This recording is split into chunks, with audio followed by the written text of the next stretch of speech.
ఈ కారణాగమంలో కూడా అఘోర శివాచార్య పద్ధతి అనేటువంటి పద్ధతిలో మిశ్రమ పద్ధతిని మనం ఈ యొక్క ఆంధ్రదేశంలో శివాగమంలో వాడుతున్నాం.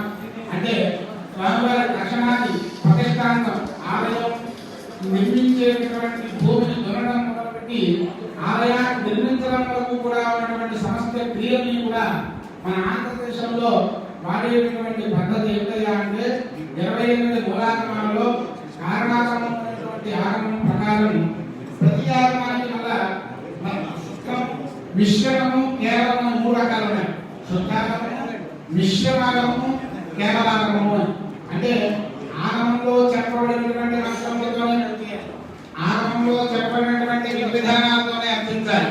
అలా శుద్ధాగమం, మిశ్రమాగమం, కేవలాగమం అని 3 రకాలుగా చెప్పబడ్డాయి. అందులో అఘోర శివాచార్య పద్ధతిలో మిశ్రమ పద్ధతిని మన ఆంధ్రదేశంలో ఈ యొక్క శివాలయాల్లో ఉన్నటువంటి అర్చక స్వాములు ప్రతిష్టాత్మకులు కూడా వాడుతున్నారు. ఈ యొక్క మూలాగమాలలో ఏ ఆగమము కూడా మనకు అందుబాటులో లేదు. కేవలం కామికాగమం ఒకటి, అట్లాగే శుక్లభేదాగమము, కారణాగమము, ఈ 3 ఆగమాలు మాత్రమే మనకు తెలుగులో ముద్రింపబడి ఉన్నాయి. అట్లాగే మిగతా ఆగమాలు దేవనాగరి సంస్కృత లిపిలోను, అట్లాగే గ్రంథాక్షరంలోను, తమిళ అక్షరాల్లోను తమిళనాడులో లభ్యంలో ఉన్నాయి. అట్లాగే పాండిచ్చేరి యూనివర్సిటీ వారు కొన్ని ఆగమాన్ని అంటే సూక్ష్మాగమం, చింత్యాగమం ఇట్లా ఒక సుమారుగా ఆగమాన్ని సంస్కృతంలో ముద్రింపబడింది.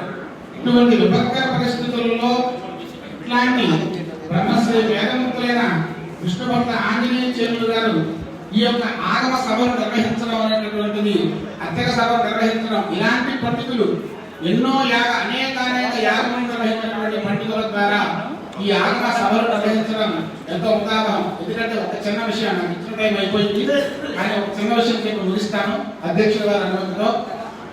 ఒక చిన్న విషయం ముగించి అధ్యక్షుల వారి అనుమతితో చాలా ముఖ్యమైన విషయం అండి.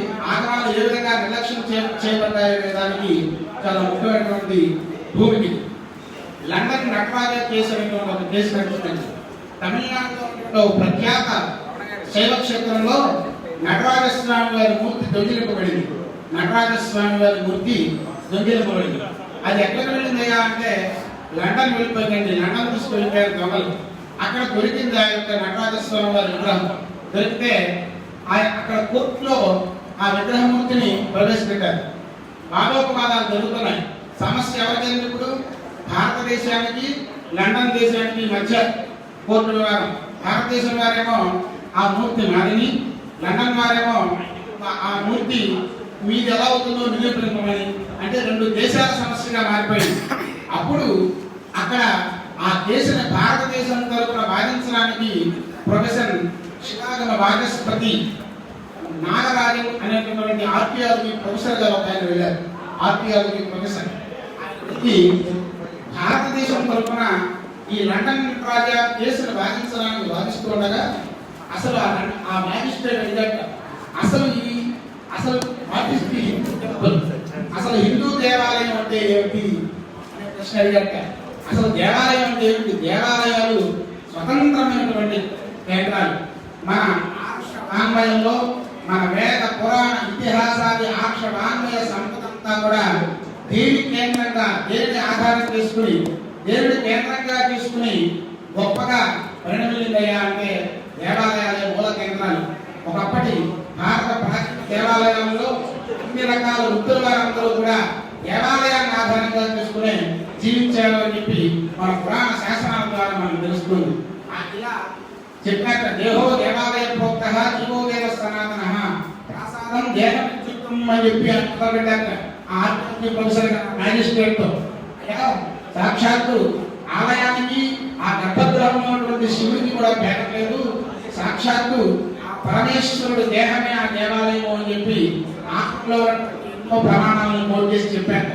చివరికి ఆ కేసు మొత్తం చెప్పడానికి చాలు ముఖ్యమైనటువంటి ఆ గ్రౌండ్లో చెప్పి ముగిస్తాను. ఏంటంటే చివరి ప్రశ్న వేసిన మ్యాజిస్ట్రేట్ అంతా బాగానే ఉంది, ఈ యొక్క విగ్రహం మీరంటున్నారు, కానీ ఆ విగ్రహం మీద దొరికినటువంటి మట్టి వేణువులు ఎక్కడైతే ఈ యొక్క దేవాలయం అంటున్నారో అక్కడ ఆ భూమిలో ఉన్నటువంటి మట్టి వేణువులు తేడా ఉంది, ఇది ఆ దేవాలయానికి సంబంధించింది అని చెప్పి మీరు ఎలా నిరూపిస్తారు అని చెప్పి అడిగారు.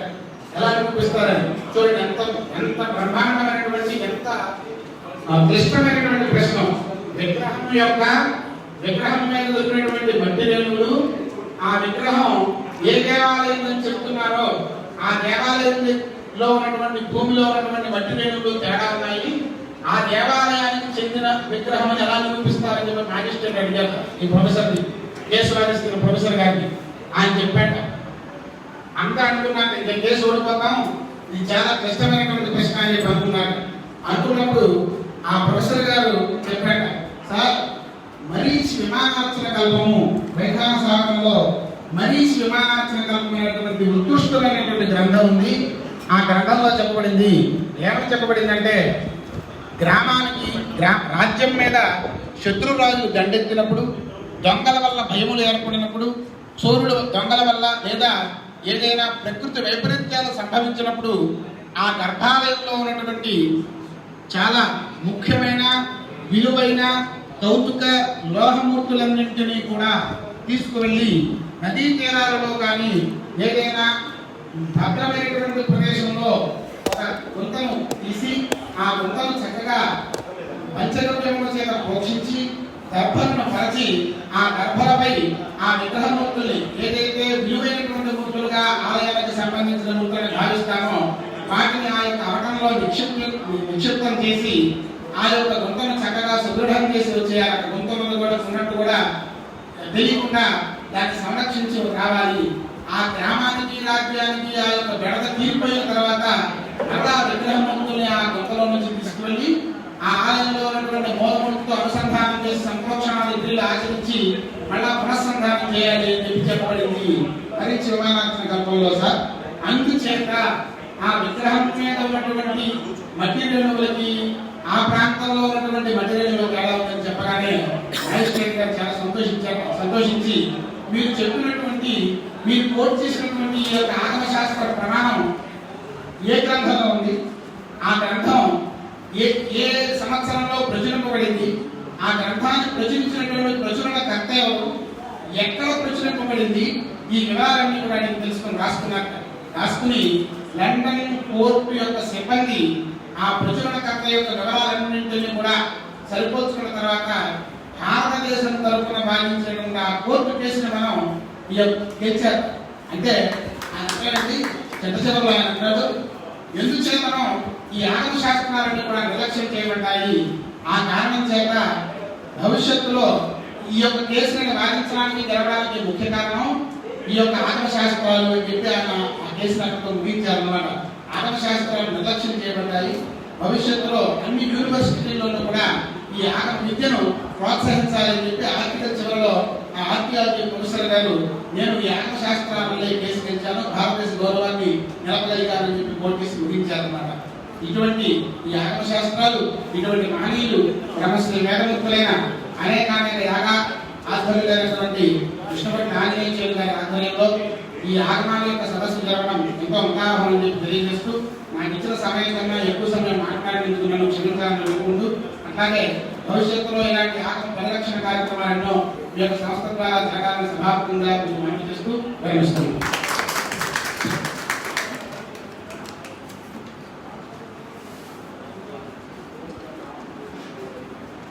ఓంకార పంజర సుఖీం ఉపనిషదుజ్ఞాన కేళీ కలకంఠీ ఆగమ విపిన మయూరీ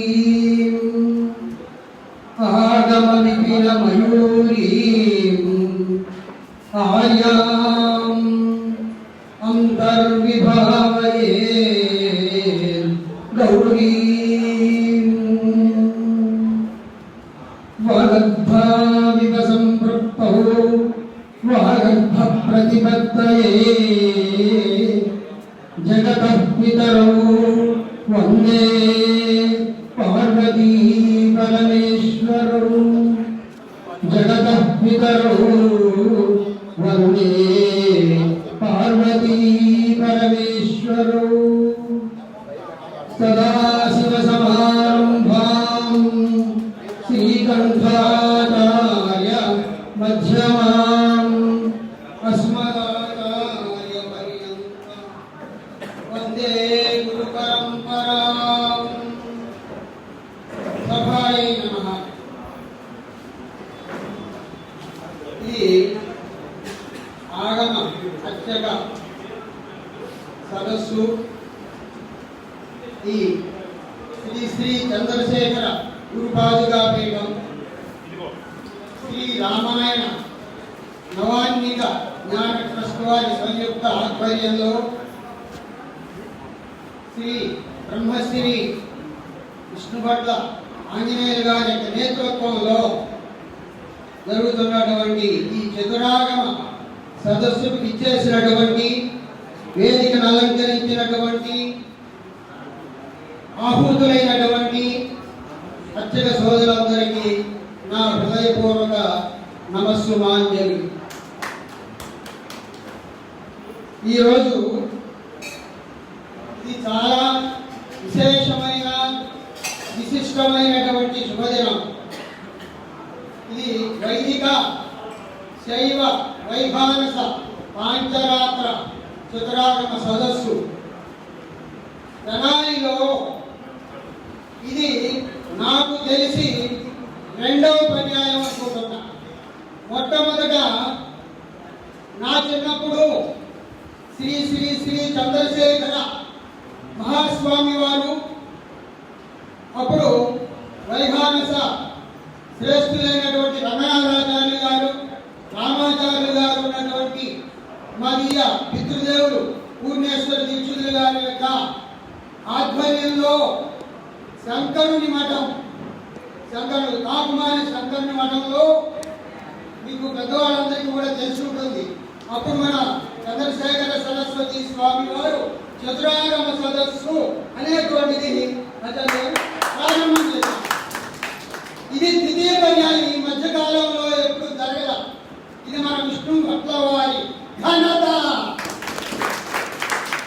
మరి ఇంతమందిని ఒక వేదిక చోటికి తీసుకురావడం అనేటువంటిది సామాన్య విషయం కాదు, అసామాన్యం, మాన్యము కూడా. కనుక వారిని ముందుగా మా తరఫున నేను వారిని అభినందిస్తూ కృతజ్ఞతలు తెలియజేసుకుంటూ హృదయపూర్వక నమస్కారాలు తెలియజేస్తున్నాను. ముఖ్యంగా మన ఈ సమయం గురించి కొద్ది సమయం ఇచ్చారు. మా సమయాలన్నీ కూడా మా మిత్రులు ఎక్కువసేపు తీసుకున్నారు కనుక నేను కొద్దిసేపే మాట్లాడతాను. నేను కూడా చాలా మాట్లాడదామని అనుకున్నాను. ఎందుకంటే ఈ చతురాగమ సదస్సు అందరూ వస్తారు, మనం కొంచెం విషయాలన్నీ కూడా మాట్లాడాలి. ఎక్కువ విషయాలు మా కృష్ణశర్మ గారు మాట్లాడారు, నేను మాట్లాడాలనుకున్నాను, అలాగే మన మిత్రులు కూడా మాట్లాడారు.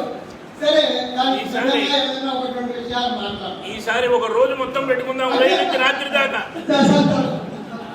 సరిపోతే మన యొక్క సనాతన హైందవ హిందూ ధర్మం ఉన్నదే అనేటువంటి ఒక రథానికి రెండు చక్రాలు వేదాగమములు. వేదము ఆగమం ఈ రెండు కూడా మన సనాతన సంప్రదాయ హిందూ ధర్మ రథం అనేటువంటి దానికి ఈ రెండు లేకపోతే మన సనాతన ధర్మం అనేది లేనే లేదు. వేదములు అంటే ఏంటి? వేదము అంటే ఏంటి? వేదములు వేదం అనుకుంటాం. మరి ఋగ్వేదం, యజుర్వేదం, సామవేదం, అథర్వవేదం, దాని శాఖలు చాలా ఉన్నాయి. అవన్నీ మనం చర్చించుకుంటే అసలు వేదం అంటే ఏంటి అంటే మీరు ఉండే పారాయణ చేయటమేనా? మరి వాళ్ళు వచ్చినటువంటిది వేద కిందకి ముందుకి పైకి లాగి వెనక్కి మాట్లాడటమేనా? కాదు. విజ్ఞానే. దాని యొక్క ధాతు ఏంటి? విజ్ఞానే. ఇద్దంటే జ్ఞానం, తెలుసుకోవడం. ఏం తెలుసుకోవడం అంటే ఇదంది అనేన ధర్మాన్ ఇది వేద. అంటే ఇదంది అనేన ధర్మాన్ ఇది వేద. అది వేదం. అంటే ధర్మమేది, అధర్మమేది, అంటే మంచి ఏది, చెడు ఏది, నీతి ఏది, అవినీతి ఏది అనేటువంటి తెలియజెప్పేదే వేదము.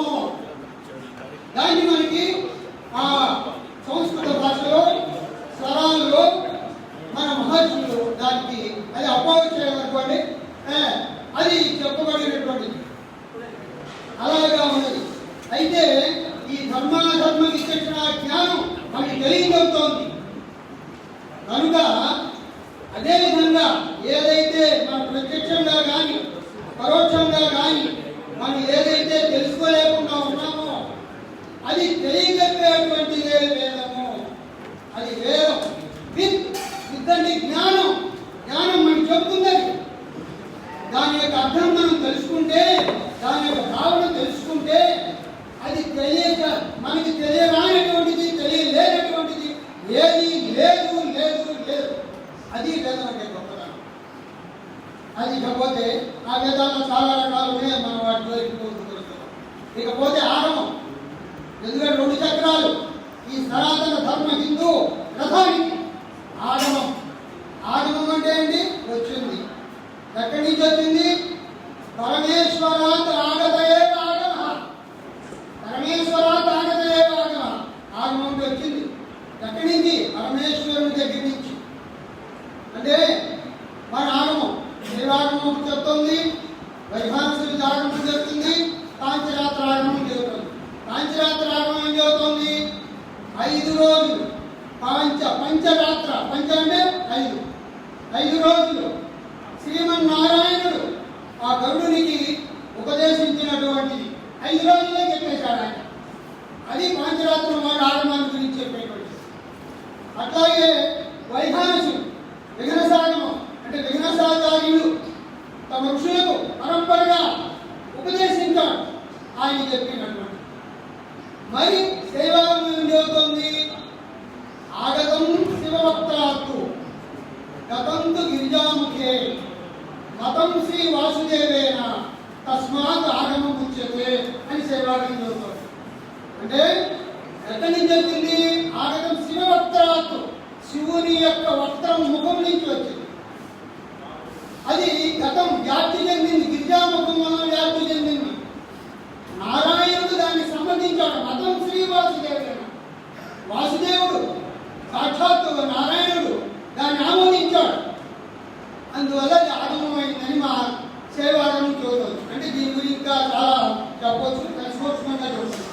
కనుక ఈ 2 వేదములు ఆగమములు. వేదములకి ఇంకా చాలా పేర్లు ఉన్నాయి. శృతులని, నిగమములని, ఇట్లా పేర్లు ఉన్నాయి. కనుక అట్లాగే ఈ ఆగమాలు దీంట్లో రకాలు అని మా మిత్రుడు చెప్పారు. ఆగమాల యొక్క వ్యవహారం ఈ 2ని మనం బ్యాలెన్స్ చేసుకుంటూ పోవాలి. అటు వేద పండితులను, ఇటు ఆగమ పండితులను, వీళ్ళందరినీ బ్యాలెన్స్ చేసుకుంటూ చేస్తేనే మన ధర్మం నిలబడుతుంది. ఇక రెండోది అచ్యుతుడు. అచ్యుడు అంటే ఎవరు? అకారో ఆగమభ్యాసి. అకారో ఆగమభ్యాసి. ప్రకారో మంత్రశక్తిమాన్. ప్రకారో ఆగమభ్యాసి. ప్రకారం అంటే వాడు ఆగమ జ్ఞానం కలిగినటువంటి వాడు అర్చకుడు. ప్రకారం అంటే అర్చకుడిలో ప్రకారం మంత్రశక్తి కలిగినటువంటి వాడు. చకారో శాస్త్ర నిపుణ. చకారం అంటే శాస్త్ర నైపుణ్యం కలిగినటువంటి వాడు. అర్చక పరికీర్తిత. అటువంటి వాడు అర్చకుడు. అందువల్ల అర్చకుడు అంటే మామూలుగా మరి సామాన్యుడు కాదు, మాన్యుడు, అసామాన్యుడు అన్నమాట. కనుక అలాంటి అర్చక సోదరులందరూ కూడా, చతురాగమ అర్చక సోదరులందరూ కూడా విచ్చేసినందుకు వీళ్ళంతా ఇంకోటి చెప్పారు. అర్చక శైవాగమం ఏం చెప్పింది? అర్చక హరస్సాక్షాత్ చరరూపీ సనాతన. వైభానుసులు ఏం చెబుతున్నారు? అర్చకస్య హరిస్సాక్షాత్ చరరూపీ సనాతన అని వాడు చెప్పారు. అందరూ చెప్పేది ఒకటే. అంటే అర్చకుడు అనేటువంటి వాడు శివాలయాల్లో ఉంటే వాడు నడిచేటువంటి శివుడే, కృష్ణాలయంలో ఉంటే వాడు నడిచేటువంటి నారాయణుడే. అది అక్కడ అర్చకుడు అంటే మామూలు వాడు కాదు.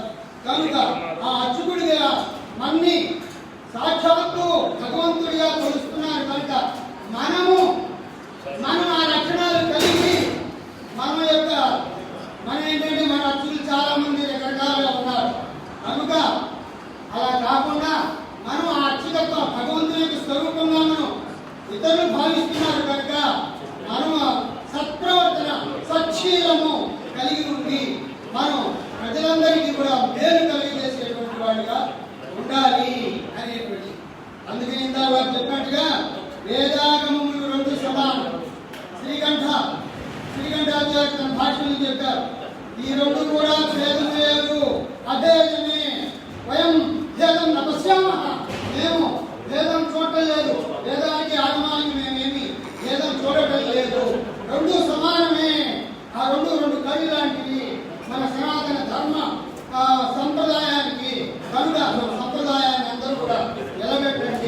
అని చెప్పుకుంటూ నాకు ఈ అవకాశం ఇచ్చారు. కాదు ఒక చిన్న మన అక్షరం గురించి ఒక చిన్న కవితలాగా చదివేసి తీస్తాను. మనం ఎలాంటి వాళ్ళం అంటే స్వరార్చన. స్వరం అంటే అచ్చులు. అచ్చులు అంటే అమ్మాయి వాళ్ళ అది అమ్మ అంటే ఈ ఒక్క పంక్తి యొక్క మొదట ఆ వస్తుంది, రెండవ పంక్తిలో ఆ వస్తుంది, మూడవ పంక్తిలో ఈ వస్తుంది, నాలుగవ పంక్తిలో ఈ వస్తుంది. అలాంటి యొక్క చిన్న కవితలతో నేను ముగిస్తాను. అత్యంత వినయులం ఆచారబద్ధులం మనం ఆగమికులం అచ్యుతులం. మనం ఆగమికులం అచ్యుతులం. అత్యంత వినయులం ఆచారబద్ధులం ఆగమ వేద పండితులం వాస్తు వైద్య జ్యోతిష్యాది శాస్త్రాన నిపుణులం. మనం ఆగమికులం అచ్యుతులం.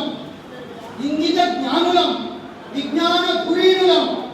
మనం ఆగమికులం అచ్యుతులం. ఈశ్వరార్చన కళాల శీలం భక్తి ప్రచారకులం. మనం ఆగమికులం అచ్యుతులం. ఉదాత్త స్వభావులం ఉన్నత మనస్కులం. మనం ఆగమికులం అచ్యుతులం. అంటే ఇది ప్రతిపంక్తి చివరిలో వస్తుంది. ఊగిసలాట లేని దృఢచిత్తులం. ఊగిసలాట లేని దృఢచిత్తులం. ధైర్య మనస్కులం. యుక్తత లేని దానగుణ సంపన్నులం. మానవతా ధర్మ నిరతులం. చోటనైన చక్కగా మసులు వారం అంతగా మన్ననలు పొందగలవారం. ఏ మరుపాటు లేక నలకు వారం ఎవరేమన్నా భరించేవారు. ఎవరెంత ముందన్నా కూడా మనం భరిస్తూ ఉంటాం. వందరులు కలిసిమెలిసి ఉండువారుగా మనం నాలుగు వాళ్ళు అందరికీ కలిసిమెలిసి ఉంటాం. ఎవరైనా వాళ్ళు చేసుకుంటారు. అందరూ మనం సోదరులుగానే ఉంటూ ఉంటాం. దండిగా ప్రేమ గలవారలం. ఓనమాలు నేర్పునటి గురువరీలం. మనమే అందరికీ అక్షరాభ్యాసం రాసే విద్వాలయం. నవ సమాజ నిర్మాతలం. ఔషధములిచ్చు వైద్య నారాయణులం. మళ్ళీ డాక్టర్ స్థానాలు అలాగే సేద్యం వైద్యం సేద్యం నైవేద్యం మన యొక్క వృత్తులు అవి. వైద్యము సేద్యము నైవేద్యం మూడు ఉంటాయి మనకి. కనుక సేద్యము చేయు కర్షకులం. మనం ఆభిముఖులం అర్చకులం. అంతఃకరణముల అంతఃశుద్ధి గలవారలం.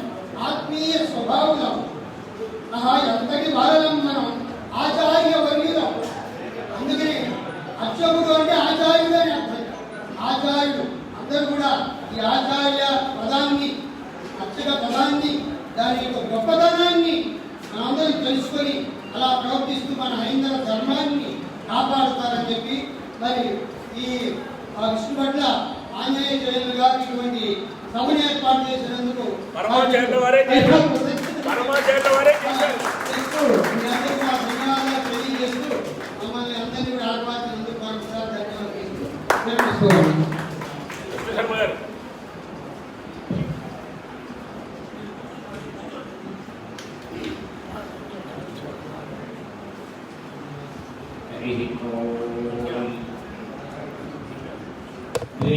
వేదోద్ధారక మంగళాభరణ పృథ్వీ కర్మ నిర్మాణ ప్రహ్లాదత్రాణ బలిప్రతారణ వైరి కృపా గర్వాప నిర్వాపణ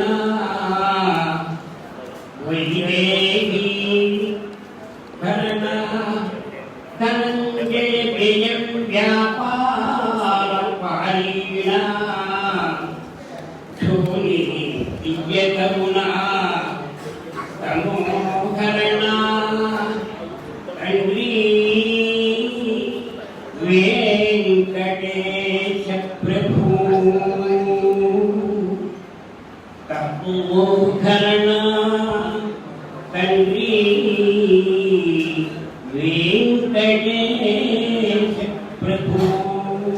ఏడుకొండవాడ వెంకటరమణ గోవింద గోవింద. నమస్కృతసే నమస్కృతస్పతే సభాయ కాలాతీతమైంది. చాలా విషయాలు మాట్లాడారు. ముందు మాట్లాడే వాళ్ళకి ఒక అవకాశం ఉంటుంది. వెనకాల వాడికి ఏమి కలగదు. పైరంతా పోతుంది, పంటంతా పోతే పైరేది పెట్టలేకున్నాడు. చెప్పదలుచుకున్న అంశాలన్నీ కూడా వారు ముందే చెప్పేసేసారు. ఇక ఇప్పుడు మేమేందని చెప్తే చెప్పితే తెలపడంగా ఉంది. అందుకని ఏదేమైనా 5 నిమిషాలు నేను తీసుకునే అవకాశం ఉంది. కానీ 2 నిమిషాలు అత్యగస్య హరిసాక్షాత్ కరమూర్తి నశించయ అని మన ఆచార్యులు వారు ముందే చెప్పేసేసారు. మన యొక్క పాత్ర చాలా గొప్పదండి. భగవంతుడికి మానవ జన్మ దుర్లభంగా చెప్పబడుతుంది. అందులో బ్రాహ్మణ జన్మ ఇంకా ఉత్తమంగా చెప్పబడుతుంది. దానిలో పరమాత్మ యొక్క పాదసేవ చేసుకుని ప్రతినిత్యము ఆయన పదాలు ముట్టుకొని పుష్పం పెట్టినట్టు దైవదేవయ్యా లోకాన్ని దైవదేవయ్యా అని చెప్పుకునేటువంటి అవకాశం మనం ఒకరికి మాత్రమే ఉన్నది. ఆ భగవత్ సాన్నిధ్యంలో ముక్తావాడికి అభివృద్ధి లేదు. అది పూర్వజన్మకు విశేషం. నిజంగా మనం ఎంతో పుణ్యం చేసుకున్నాం కాబట్టి మనకి ఈ అవకాశం ఇచ్చాడు భగవంతుడు. మరి దీన్ని సార్థక్యం చేసుకోవాలి కదా. అంటే మానవుడు జన్మనిచ్చినందుకు పురుషార్థాలు సాధించాలి. ధర్మ అర్థ కామ మోక్షం. కాబట్టి మోక్షానికి కొంచెం ప్రాముఖ్యం ఇవ్వాలి. లేకపోతే అర్థకామాలకి ఇస్తే మన మళ్ళీ పునరపి జననం పునరపి మరణం పునరపి జనని పితరే శరీరం మన కర్మాలు అయిపోతున్నాం. ఇటువంటి ఉత్తమమైనటువంటి జన్మ ఇచ్చినందుకు పరమాత్మ మనకు జన్మ లేకుండా చేసుకోవడానికి ప్రయత్నం చేయాలి. ఆ ప్రయత్నం మనం రోజు చేసుకుంటున్నాం. ఆయన పదాలు పట్టుకుని ప్రార్థిస్తున్నాం. మనకి స్వార్థం కాదు, పరార్థంతో చేస్తున్నాం. ఎందుకంటే సాగవంలో చెప్తాడు విజయ మహర్షి, భక్త్యా భగవంతం శ్రీమన్ నారాయణం భక్తే తద్ విష్ణు భగవంతులం విజ్ఞాయతే. నీవు గృహంలో చేసుకోవయ్యా, లేకపోతే దేవాలయంలో చేసుకో. ఎక్కడ చేసుకున్నా పునరావృత్తి రహితమైన శాశ్వత బ్రహ్మపదాన్ని పొంది జన్మ లేకుండా చేసుకోవాలి అని అనుకునేటట్టయితే పరమాత్మను నారాయణం భక్తే తద్ విష్ణు పరమత్సనం గచ్చతి విజ్ఞాయతే. మోక్షం కావాలి అనుకుంటే పరమాత్మను ప్రార్థించు. మోక్ష ప్రదాత ఆయనే. ఆరోగ్యం భాస్కరావిష్టే శ్రీయుక్తే హృతాశనః అన్నట్టుగా మోక్షమిచ్చే జనార్దన. మోక్షం కావాలి అనుకుంటే జనార్దనుని ఆరాధించు. పునర్జన్మ లేకుండా చేసుకొని జన్మ చరితార్థం చేసుకోవాలి. అందువల్ల ఇంట్లో చేసుకున్నా, దేవాలయంలో ఏం చేస్తున్నా, పరార్థంగా చేస్తున్నా. ఏమని ఏ రోజు సంకల్పం అదే అస్మిన్ గ్రామే స్థితానాం ప్రజానాం బ్రాహ్మణాది సర్వవర్ణానాం సర్వేషాం భక్తజనానాం చ వ్యాధి చోర దుర్భిక్ష అనావృష్టి రాజబాధాది సర్వ ఉపద్రవశాంత్యర్థం సృష్ట్యర్థం శాంత్యర్థం సమస్త కన్మగళావాప్త్యర్థం పుత్ర పౌత్ర ప్రగోత్రాభివృత్యర్థం ధన కనక వస్తు వాహన అఖండ ఐశ్వర్యాణాభివృత్యర్థం లోకా సమస్తా సుఖినో భవంతు సమస్త కన్మంగళాన్ని చుట్టూ ఏ రోజు పరమాత్మను ప్రార్థించుకుంటున్నాం. సమాజానికి మనం ఎంతో సేవ చేస్తున్నాం. మనతో పాటు సమాజం బాగా ఉండాలి, సంఘం బాగా ఉండాలి, దేశం భద్రంగా ఉండాలి, గ్రామం సురక్షంగా ఉండాలి, పాడి పంటలతో భోగభాగ్యములకు ఉత్తరుగాలి. స్వామి కాలే వర్షపర్జన్య పృథివీ సస్యశాలిని దేశోయం క్షోభరహితో బ్రాహ్మణాస్తంతు నిర్భయాః అపుత్రా పుత్ర్యనస్తంతు పుత్ర్యనస్తంతు పౌత్ర్యనః మా కచ్చిత్ దుఃఖభాగ్ భవేత్. స్వామి ఎలా చూడాలి, మాకన్నీ ఇవ్వాలి నువ్వు. నేను పూజ చేస్తున్నా యజ్ఞంతో సమానం. అర్చన అంటే ఇది యజనం. అర్చన యజనం. యజ్ఞయాగాలు చేస్తే ఏ ఫలితం వస్తుందో అర్చన చేస్తే ఆ ఫలితం వస్తుందని చెప్పాడు పరమాత్మ. నన్ను ఆరాధించండి. మన్మనా భవ మద్భక్తో మధ్యాది పావన భక్తులు ఆరాధించండి, నన్ను సేవించండి, మీరు ధరించండి అని పరమాత్మ చెప్పాడు. అందుకనే ఆయన చూస్తున్నాడు కలియుగ ప్రత్యక్ష దైవమైనటువంటి 7 కొండల మీద చేసి ఉన్న వెంకటేశ్వర స్వామి ప్రతిమ మనకి ఏం చూపుతుందో చూడండి. పాదౌ శరణం ప్రజేతి చరణౌ సంసార సింధుస్తదా జాను సంస్కృతి జానుమతి పాణిభ్యాం స్వయం దర్శయన్ శేషాగ్రౌ జగదోస్య రక్షణధియా తిష్టంతయా సాగరః సశ్రేయాంసి చతుర్భుజः శ్రీ వెంకటాచలః. చతుర్భుజుడై శంఖచక్ర గదా పద్మనాభ విభూతుడైనటువంటి శ్రీమన్నారాయణ మూర్తి ఈ భంగిమలో మనకేం చెబుతున్నాడో చూడండి. వెంకటేశ్వర స్వామి ఒక చేతిని వదనహస్తంగా అభయహస్తంగా ఈ భంగిమ పెట్టారు అంటే ఆయన అంటున్నాడు మత్పాదౌ శరణం ప్రజేతి చరణౌ సంసార సింధుస్తదా. సంసార సాగరంలో పడి కొట్టుకుపోతూ ఉన్నారు. మీరు ఆ సంసార సాగరంలో కొట్టుకుపోకుండా ఉండాలి అంటే ఏం చేయాలి? నా పాదాలను ఆశ్రయించండి అని చేతితో ఇలా చూపుతున్నాడట పరమాత్మ తన పాద. మత్పాదౌ శరణం ప్రజేతి చరణౌ సంసార సింధుస్తదా. ధ్యానం మరొకటి ధ్యానంలో పెట్టాడు. ధ్యానం సంస్కృతి ధ్యానమపి పాణిభ్యాం స్వయం దర్శయన్. ఎందుకు ఈ చేతి ఇక్కడ పెట్టాడంటే సంసార సాగరంలో కొట్టుకుపోకుండా ఉండాలి అంటే నన్ను ఆశ్రయించండి. నన్ను ఎవరైతే ఆశ్రయిస్తారో వారికి మునబట్టి వరకే మునిగేటువంటి అవకాశం లేకుండా చేస్తారు అని తెలియజేయడం కోసమే పరమాత్మ ఆ భంగిమలో ఉన్నారు. అంతేకాదట ఇంకో మాట కూడా అన్నాడు చూడండి. ఆగమని ఎదుగుతున్నాడు. శేషాగ్రౌ జగతోస్య రక్షణధియా తిష్టంతయా సాగరః. దయాసముద్రుడు మనం. ఆయన కరుణాసముద్రుడు, దయాసముద్రుడు కనుక కలియుగాంతం వరకు నా భక్తుల్ని రక్షించడం కోసం ఎక్కడి నుంచో వస్తారు. గోవిందా గోవిందా గోవిందా అంటూ వస్తారు. వాళ్ళ మన ఆలకించి వాళ్ళ కోరికలు తీర్చడం కోసం నేను యుగాంతం వరకు నిలబడేందుకు రక్షిస్తాను అన్నారు. ఎక్కువ సమయం తీసుకున్నాను. వారు తీయను రక్షణ అని శంఖచక్రాలు ధరించినటువంటి వాడే చెప్పారు. మనం ఏం చేయాలిక పరమాత్మ చెప్పారు. చెతుల మీద పురుషార్థులు కావాలి అనుకున్నాం కదా. అర్చకుడి యొక్క గొప్పతనం ఎక్కడుందో ఆలోచించండి. దేవాలయం బాగా ఉన్నది అంటే దేవుడు స్మరాలిస్తున్నాడు అంటే అది ఎవరి మీద ఆధారపడి ఉంది. ఒక్కసారి చూస్తే అర్చకుని యొక్క పాత్ర ఎంత గొప్పదో అర్థం. అర్చకస్య తపోయోగ అర్చనస్యాధికారేణ అనిర్వాచ్య నిర్మత్యాసన్నిహితో హరిహి. పరమాత్మ ఎట్లా ఉన్నాడు? అర్చకుడు ప్రతినిత్యము చేసుకునేటువంటి ఆయన తపస్సర్పన్నత్వంతో తపోయోగంతో పరమాత్మ దగ్గరికి వెళ్ళి అధికారి పుణ్యన్యాస పరన్యాస ఏకాక్షరంగా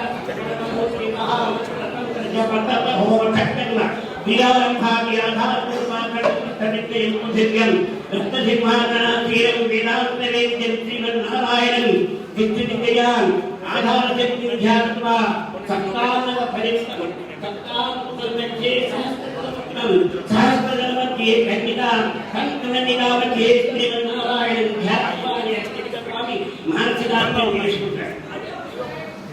మానసికార్థం చేసుకుని అక్కడ ఉన్నటువంటి పద్మాం మీద ఉన్నటువంటి శ్రీమన్నారాయణుడిని ధ్యానం చేస్తూ రామయ్య స్వామి ఈ జగలోకి రా, ఈ జగలోకి రా, నా తపస్సులంతా కాలపోయినటువంటి మంత్రశక్తి చేత యంత్రశక్తి చేత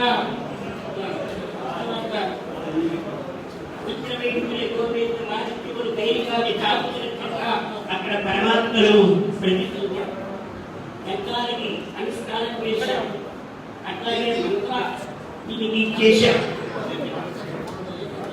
ఈ అనుష్ఠానం వల్ల, తపస్సు వల్ల, జ్ఞానం వల్ల ఆ శిల్పంలో ప్రాణ ప్రతిష్ఠ చేశాం. అష్టచత్వారింటికి విద్యాక్షరాలన్నింటినీ కూడా చేసి స్వామివారికి ప్రాణ ప్రతిష్ఠ చేసి నువ్వు ఇందులో వచ్చి కూర్చోవయ్యా అని పరమాత్మను, ఆ శక్తి ఎవరికి ఉంది? అర్చన స్వామికి మాత్రమే ఉన్నది.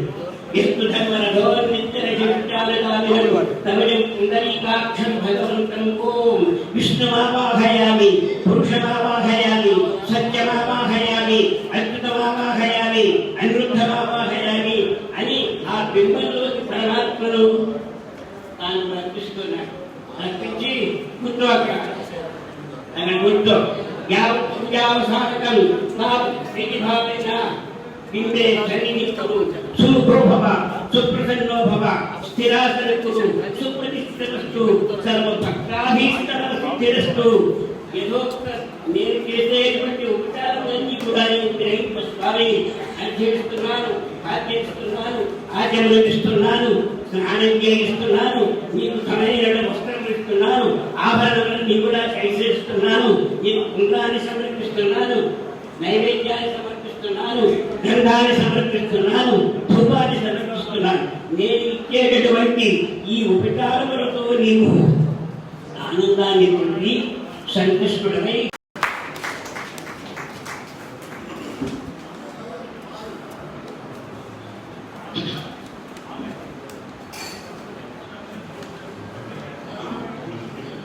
ఈరోజు ఇక్కడ జరుగుతున్నటువంటి శ్రీ శ్రీ శ్రీ చంద్రశేఖర గురుపాదుకాకీర్తన తెనాలి మరియు రామాయణ నవాంగిక జపయజ్ఞ పీఠం వారి సంయుక్త ఆధ్వర్యంలో ఇక్కడ నిర్వహింపబడుతున్నటువంటి ఈ ఆగమ సదస్సు, అర్చక సదస్సుకి ముఖ్య కారకులు, ఈ సమావేశానికి అధ్యక్షత వహించినటువంటి ఆంజనేయ చైనుడు గారికి, అలాగే అలాగే మొదలే తలుపుకున్నాం వారిని, అలాగే ఈ కార్యక్రమానికి ముఖ్య అతిథిగా విచ్చేసినటువంటి కృష్ణ శర్మ గారు, అలాగే మృత్యుంజయ శర్మ గారు, డివి లక్ష్మీ నరసింహాచార్యులు గారు, ఆచార్యులు వారు రామాంజాచార్యులు గారు, అలాగే జంజాల గురునాథ ప్రసాద్ గారు, అధ్యక్ష నాయకులు శ్రీనివాస్ గారు, ఇలా ఇక్కడ ఆసీనులైనటువంటి అర్చక సోదరులందరికీ ప్రప్రథమంగా నా నమస్కారాలు తెలియజేస్తున్నాను. ఇప్పటి వరకు మనకు వివిధ ఆగమాలు, పాంచరాత్రాగము, శైవాగమం, వైఖానసాగమం, ఇలా అన్ని ఆగమాల గురించినటువంటి వివరణ ఇస్తూ ఆయా ఆగమాలలో మహోన్నతమైన పాండిత్యాన్ని గడించినటువంటి పాండితీ ప్రకాండుల యొక్క ఉపన్యాస ధార మనం ఇక్కడ ఆ ధారలో మనం మునిగి తేలాం. మరి ఇందాక మన మామిడిపల్లి పుణ్యేశ్వర దీక్షితులు గారి అబ్బాయి గారి చెప్పారు, మృత్యుంజయ ప్రసాద్ గారు ఏమనంటే, ఇది ఈ సదస్సు, ఈ ఆగమ సదస్సు రెండవది అని, చతురాగమ సదస్సు ఇది రెండవది అని. నాకు తెలిసి ఇంకొక సదస్సు కూడా నాకు వ్యక్తిలో ఉన్నది, అది తెనాలి తాలూకా హై స్కూల్లో మరి అర్చక కాంగ్రెస్ అని ఉండేది. ఆ రాష్ట్ర అర్చక కాంగ్రెస్ పక్షాన నిర్వహింపబడినటువంటి అర్చక స్వర్ణోత్సవాలలో భాగంగా అక్కడ ఈ చతురాగమ సదస్సు నిర్వహింపబడటమే కాకుండా రాష్ట్రంలోని వివిధ ప్రాంతాలలో నుండి వచ్చినటువంటి వివిధ ఆగమ పండితుల యొక్క ఉపన్యాసాలు 3 రోజుల పాటు జరగడం నేను ఎరుగుతుంది. అంతేకాకుండా వివిధ ఆగమాలకు సంబంధించినటువంటి పాండితీ ప్రకాండులు ఆ యొక్క వేదిక మీద వారి ఆగమానికి సంబంధించినటువంటి క్రియాకలాపాలని కూడా మనకు డిమాన్స్ట్రేషన్, ఒక డెమో ఇచ్చారన్నమాట. అక్కడ ఆ కార్యక్రమానికి ఆ రోజున మినిస్టర్గా ఉన్నటువంటి రామలింగరాజు గారు వచ్చారు. అలాగే మన అర్చకుల్లో ఒకరైనటువంటి గొప్ప గాయకులైనటువంటి ఘంటసాల వెంకటేశ్వరరావు గారు కూడా ఆ కార్యక్రమానికి విచ్చేయటం అనేటువంటిది నా జ్ఞప్తిలో ఉన్నది. అది మొదటిదైతే.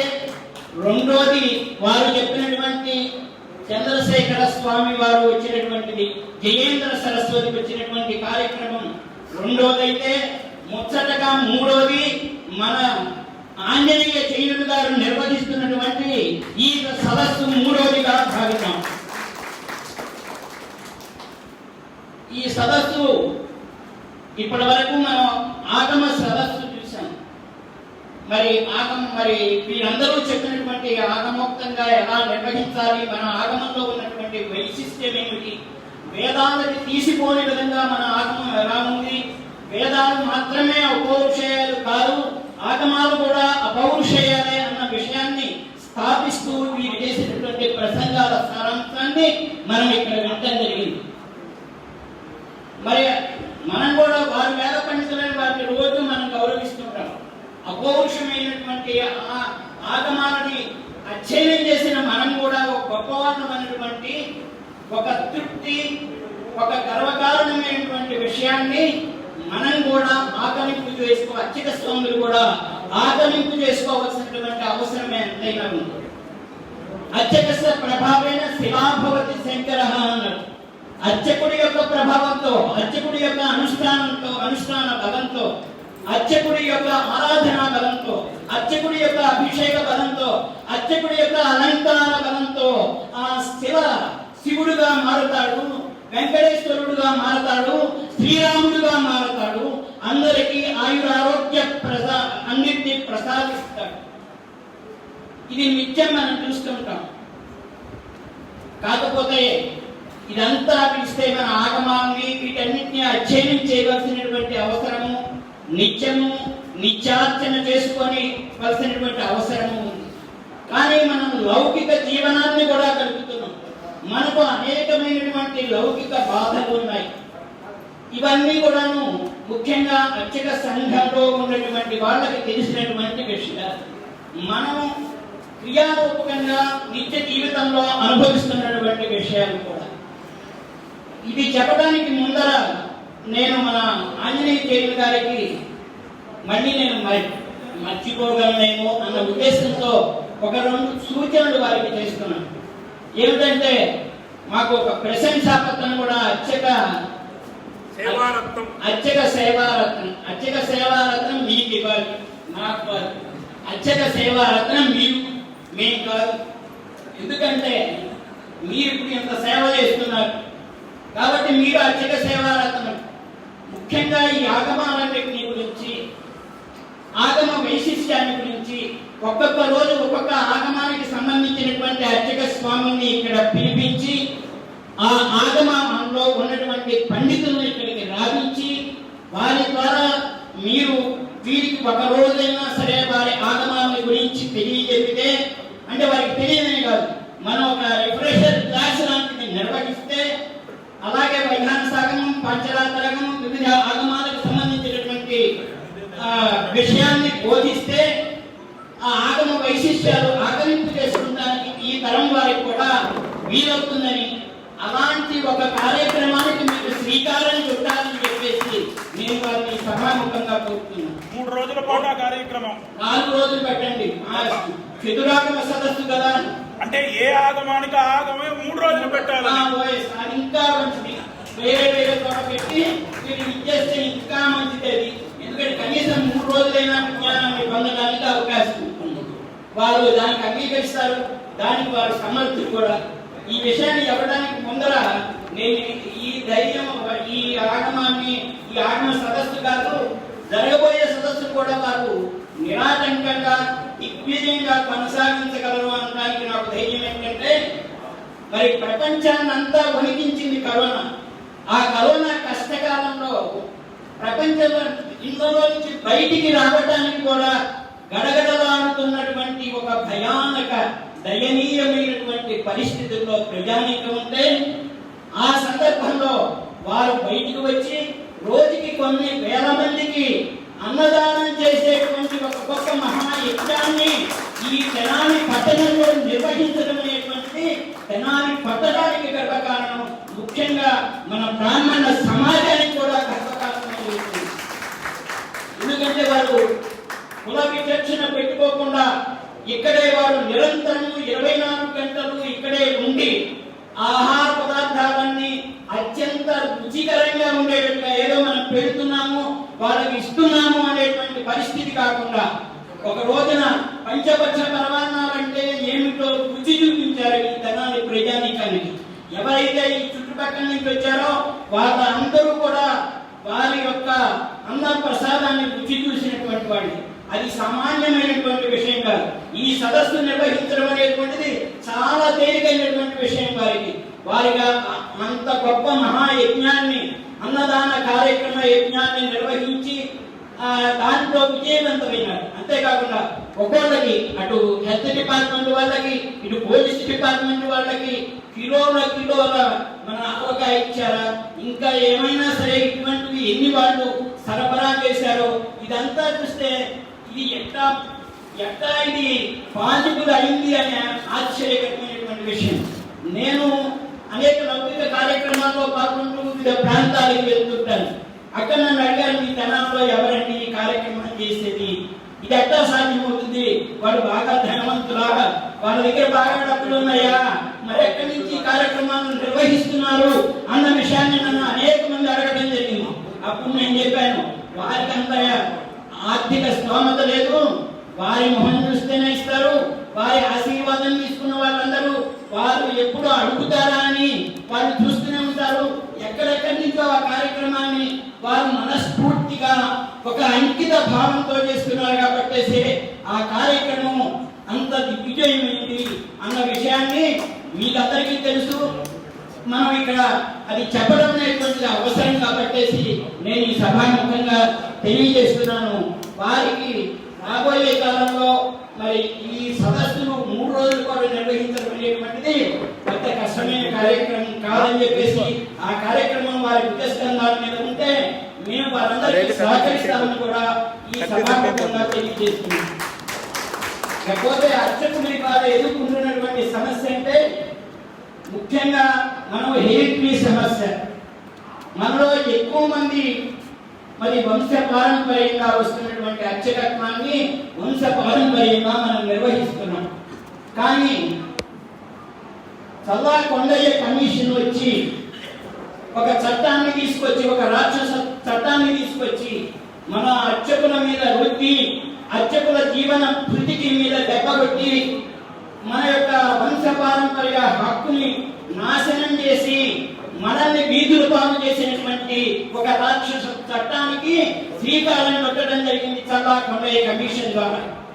దాన్ని అనేక పోరాటాల ద్వారా అర్చక సంఘాలు యావత్ ఆంధ్రదేశంలో ఉన్నటువంటి అర్చక సంఘాలు ఏకీకృతమై మరి ఆ రోజున న్యాయ పోరాటాలే చేసియా, వీధి పోరాటాలే చేసియా, ఈ పోరాటాలకి మరి ఫలితంగానే మనం ఆ రాక్షస చట్టాన్ని రద్దు చేయించి మన అప్పటి ముఖ్యమంత్రి అయినటువంటి రాజశేఖర రెడ్డి గారి యొక్క టైంలో 76వ చట్టాన్ని తీసుకురావడం జరిగింది.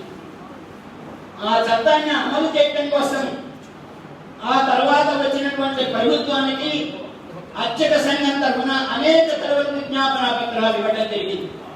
కానీ ఇవన్నీ పెడదవిని పెట్టడం జరిగింది. మరి ఈ గవర్నమెంట్ వచ్చిన తర్వాత మన అర్చకులకి రాజకీయాలు అనవసరం. అర్చకులుగా ఎవరికెవరికి వాళ్ళ రాజకీయాలకు వాళ్ళకి సంబంధించినటువంటి పార్టీ అనుబంధంలో ఉంటే ఉండవచ్చు. కానీ మనకి ఎవరు మేలు చేస్తున్నారు అన్న ఉద్దేశంతో ఇస్తే ఇవాళ ప్రభుత్వం రాగానే మేము పెట్టేసి అర్చక సమాఖ్య పక్షాన జగన్మోహన్ రెడ్డి గారిని కలిసి మీరు ఈ యొక్క 76 చట్టాన్ని అమలు చేయడానికి మీరు వెంటనే జీవోని ఇవ్వాలని కోరినంతని ఆయన చాలా స్వల్ప కాలంలోనే దీన్ని చట్టంగా చేసి బయటికి ఇవ్వడం జరిగింది. ఇది మనకెంతో మనకు ఒక జీవన మరణ సమస్యగా ఉన్నటువంటి పరిస్థితికి ఆయన మనల్ని వంశపారంపర్య అర్చకులుగా మళ్ళీ నిలబెట్టి మనకొక గౌరవాన్ని, మనకొక ఆత్మవిశ్వాసాన్ని అర్చకులుగా మనం గర్వించేలా చేసినటువంటి పరిస్థితి ఈ చట్టం ద్వారా వచ్చింది అని చెప్పేసి మీకు తెలియజేస్తున్నాను. అంతేకాకుండా ఇంకా అనేకమైనటువంటివి మరి మన వైకుంఠపురం దేవస్థానం లాంటి దేవస్థానాలు అనేకమైనటువంటి ఉన్నాయి. వాటిలో అక్కడ వంశపారంపర్య గారు వాళ్ళు స్కేల్ తీసుకుంటారు.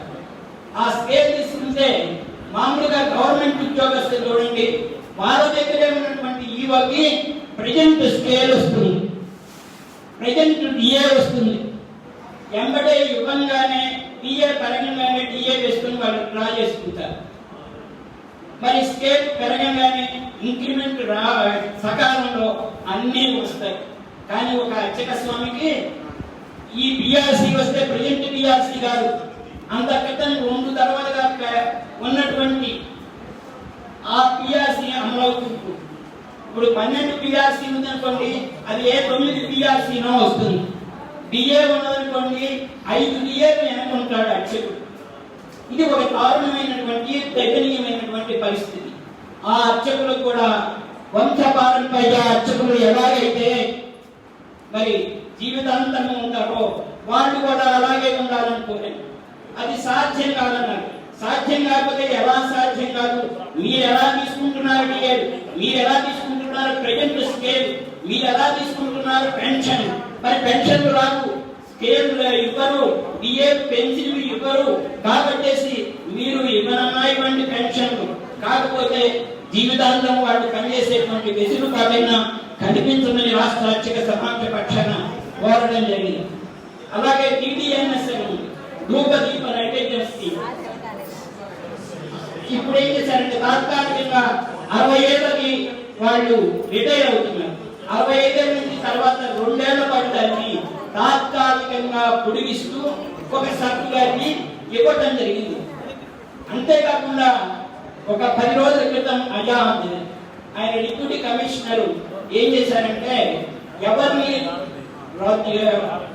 రిటైర్ చేయకూడదు అని చెప్పేసి ఒక సర్కులర్ ఇచ్చారు. అయితే దాని మీద ఎవరో కోర్టుకి వెళ్తుందో ఇది చెప్పింది ఎన్ఎన్సీ దాని అట్లా పక్కన పెట్టడం జరిగింది. కాబట్టేసి అంతేకాకుండా డిడిఎంఎస్ ధూపదీప నైవేద్యం స్కీమ్ రాగానే ఆ స్కీమ్ లో పనిచేస్తున్నటువంటి వాళ్ళకి 5,000 నుంచి 10,000 చేయాలి. దానికి అంగీకరించడం జరిగింది. అది కార్యరూపం ధరించబోతున్నాం. అంతేకాకుండా మినిమం స్కేల్ మేమంతా అదంతా క్యాలిక్యులేషన్ చేసి 15,635 రూపాయలు మినిమం స్కేల్ ఉండాలి అర్చకుడికి, దీనికి తగ్గి ఉండటానికి వీల్లేదు అన్న విషయాన్ని కూడా కమిషన్ ముందర ఇప్పుడు ఉన్నటువంటి మినిస్టర్ ముందర కూడా పెట్టడం జరిగింది. దాన్ని కూడా అంగీకరించడం జరిగింది. అలాగే డిడిఎన్ఎస్ స్కీమ్ లోకి వచ్చి దేవాలయం నిర్మించి ఇది పూర్వమైనటువంటి ఈ మున్సిపాలిటీలో కార్పొరేషన్ లో ఉన్నటువంటి దేవాలయాలు ఏవి ఆ స్కీమ్ లోకి రావు అనేటువంటి ఒక ఇది ఉంది. కానీ పల్లెటూరులో ఉన్న వాటికే ఇస్తాము. దాన్ని వాళ్ళ సడలించడం జరిగింది. అది పట్టణాల్లో ఉండేటువంటి వాటికి కూడా రావాలని ఏదో ఒకటి కొరివేయాలి కదా. దీనికి ధ్వజస్తంభం లేదు కాబట్టి దీన్ని తీసుకోమంటారు. ధ్వజస్తంభం ఉన్నా లేకపోయినా ఇవ్వాలి అని చెప్పాం. ఇంకా కొన్నిటికి డిక్లరేషన్ లేదు అని కొన్నిటి అది ఇంకా సడలింపబడలేదు. ఈ విషయంలో అనేక దేవస్థానాలు ఇవాళ డిడిఎన్ఎస్ స్కీమ్ కిందకి వచ్చి ఇలా చెప్పుకుంటూ పోయేటట్టయితే ఈ ప్రభుత్వం వచ్చిన తర్వాత రాష్ట్ర అర్చక సమాఖ్య పక్షాన జరుగుతున్నటువంటి ఒక నిరంతర కృషి అంకిత భావంతో చేస్తున్న అనితర సత్యమైనటువంటి దీనికి అక్కడ ప్రభుత్వంలో ఉన్న వాటిని చూపిస్తున్నటువంటి ఒక సాఫ్ట్ కార్నర్ వీటన్నిటి కూడా అర్చకుడికి కొంత వెసులుబాటు కొంతలో కొంత వెసులుబాటు జరిగింది అని చెప్పేసి మనం సంతృప్తికరంగా చెప్పుకోవచ్చు. ఇంకా ఎవరికైనా సరే 10,000 రాకపోయేటట్టయితే ఏ విధంగా వస్తుంది? కొన్ని దేవాలయాల్లో పనిచేసేటువంటి వాళ్ళకి 10,000 రాదు. అక్కడ అంతా కట్టుకున్నా కూడా నడుపుకుంటారు, వాళ్ళకి 10,000 రాదు. దానికి కూడా అంగీకారం చెప్పడం జరిగింది. కానీ ఇవన్నీ కూడా మనం దగ్గరుండి ఇవన్నీ ఎలా ఎగ్గొట్టాలా అని చెప్పి అధికారులు చూస్తుంటారు. మాకు రాలేదు సర్టిఫికేట్ అని చెప్పేసి. అంతేకాకుండా మనకు అత్యంత అథెంటిసిక్ గా ఉండేటువంటి 43 రిజిస్టర్లో మన పేర్లు ఉండాలి అన్న విషయాన్ని మీరందరూ ఎవరు మరొక 43 రిజిస్టర్లో మేము ఎప్పటి నుంచి ఇక్కడ మీటింగ్ నేను ఎన్ని పెట్టించాను. 43 రిజిస్టర్లో ఇప్పటి వరకు చాలా దేవాలయాలు ఇంకా 2-3 దేవాలయాల్లో నేనున్నా కానీ ఆ దేవాలయాలు తమిళ సరైనది ఇక్కడ ఇక్కడ ఇంతవరకు కూడా రాయించుకోలేని ఒక దయనీయమైన పరిస్థితి ఉంది. ఇలా అన్ని చోట్ల చాలా తప్పు ఉంది. ఇప్పుడు మనం కూడా చెప్పాను, ఒక స్టిపులేటెడ్ టైం ఇచ్చి ఆ టైం లోపల 43/10 రిజిస్టర్లో అందరి పేర్లు రాయాలి. అందరి పేర్లు మాత్రమే కాకుండా ఎప్పుడైతే ఇప్పుడు పనిచేస్తున్నటువంటి అర్చకుడు ఎవరైతే ఉన్నారో ఆ అర్చకుడి తర్వాత పనిచేయాల్సినటువంటి ఆయన కుమారుని కూడా ఆ లిస్టులో రాయవలసినటువంటి అవసరం ఉన్నది అన్న విషయాన్ని 16 సంవత్సరాలు నిండి ఉన్న వాళ్ళ యొక్క పేరు కూడా దాంట్లో ఉటంకించాలి అన్న. అది ఇంకా మాకు సర్క్యులర్ రాలేదండి అన్న. ఇది కమిషన్ టేబుల్ మీద ఉంది. ఎందుకంటే ఎవరైనా అర్చకత్వం చేస్తూ మరణించేటట్టయితే మళ్ళీ అతని తర్వాత అక్కడ ఎవరిని చూసుకోవాలి? ఒక 20 రోజులు, ఒక 15 రోజుల పాటు గ్యాప్ వస్తుంది. ఆ తర్వాత ఇతనికి కోడ్ లేదంటారు, ఇతని పేరు 43 రిజిస్టర్లో లేదంటారు. ఇలాంటి అబ్జెక్షన్స్ వచ్చి వాళ్ళు ఎటుగా ఉన్న రోడ్డు మీద ఉంటుంది. కాబట్టి ఆ అర్చకుడు పరమపదించగానే అర్చకుడి యొక్క కుమారుడు వెంటనే సర్వీసులోకి వచ్చే విధంగా ఈ మాడిఫికేషన్ చేయాలి అన్న విషయాన్ని కూడా ప్రభుత్వం ముందుంచడం జరిగింది. ఇంకా అర్చక వెల్ఫేర్ గురించి శ్రీనివాసమూర్తి ఆ విషయాల మీద మాట్లాడతాడు. నాకు ఈ అవకాశం ఇచ్చినటువంటి పెద్దలు మీ అందరికి కూడాను కృతజ్ఞతలు తెలుపుకుంటూ మీ నుంచి సంపాదిస్తున్నాను.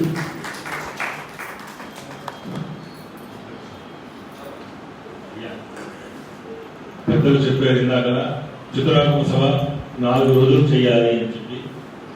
విశాఖ శ్రీ శారదా పీఠాధిపతులకు ఈ ఆగమాలు అంటే విపరీతమైనటువంటి మక్కువ వారికి.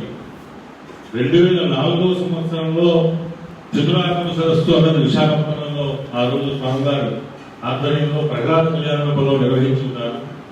మరలా స్వామివారికి కూడా అంత స్థాయిలో మరలా చేయాలి అని చెప్పి చాలా సందర్భాల్లో మాతో చర్చించడం జరిగింది. అయితే ఈ కరోనా మహమ్మారి కారణంగా కొంత వెనకబడింది. అది మరలా మా ఆంజనేయ చేయులు గారి ద్వారా ఆ సభ తొందరలో నిర్వహించబడుతోంది అన్న విషయం స్వామివారికి వెంటనే తెలియజేస్తాం.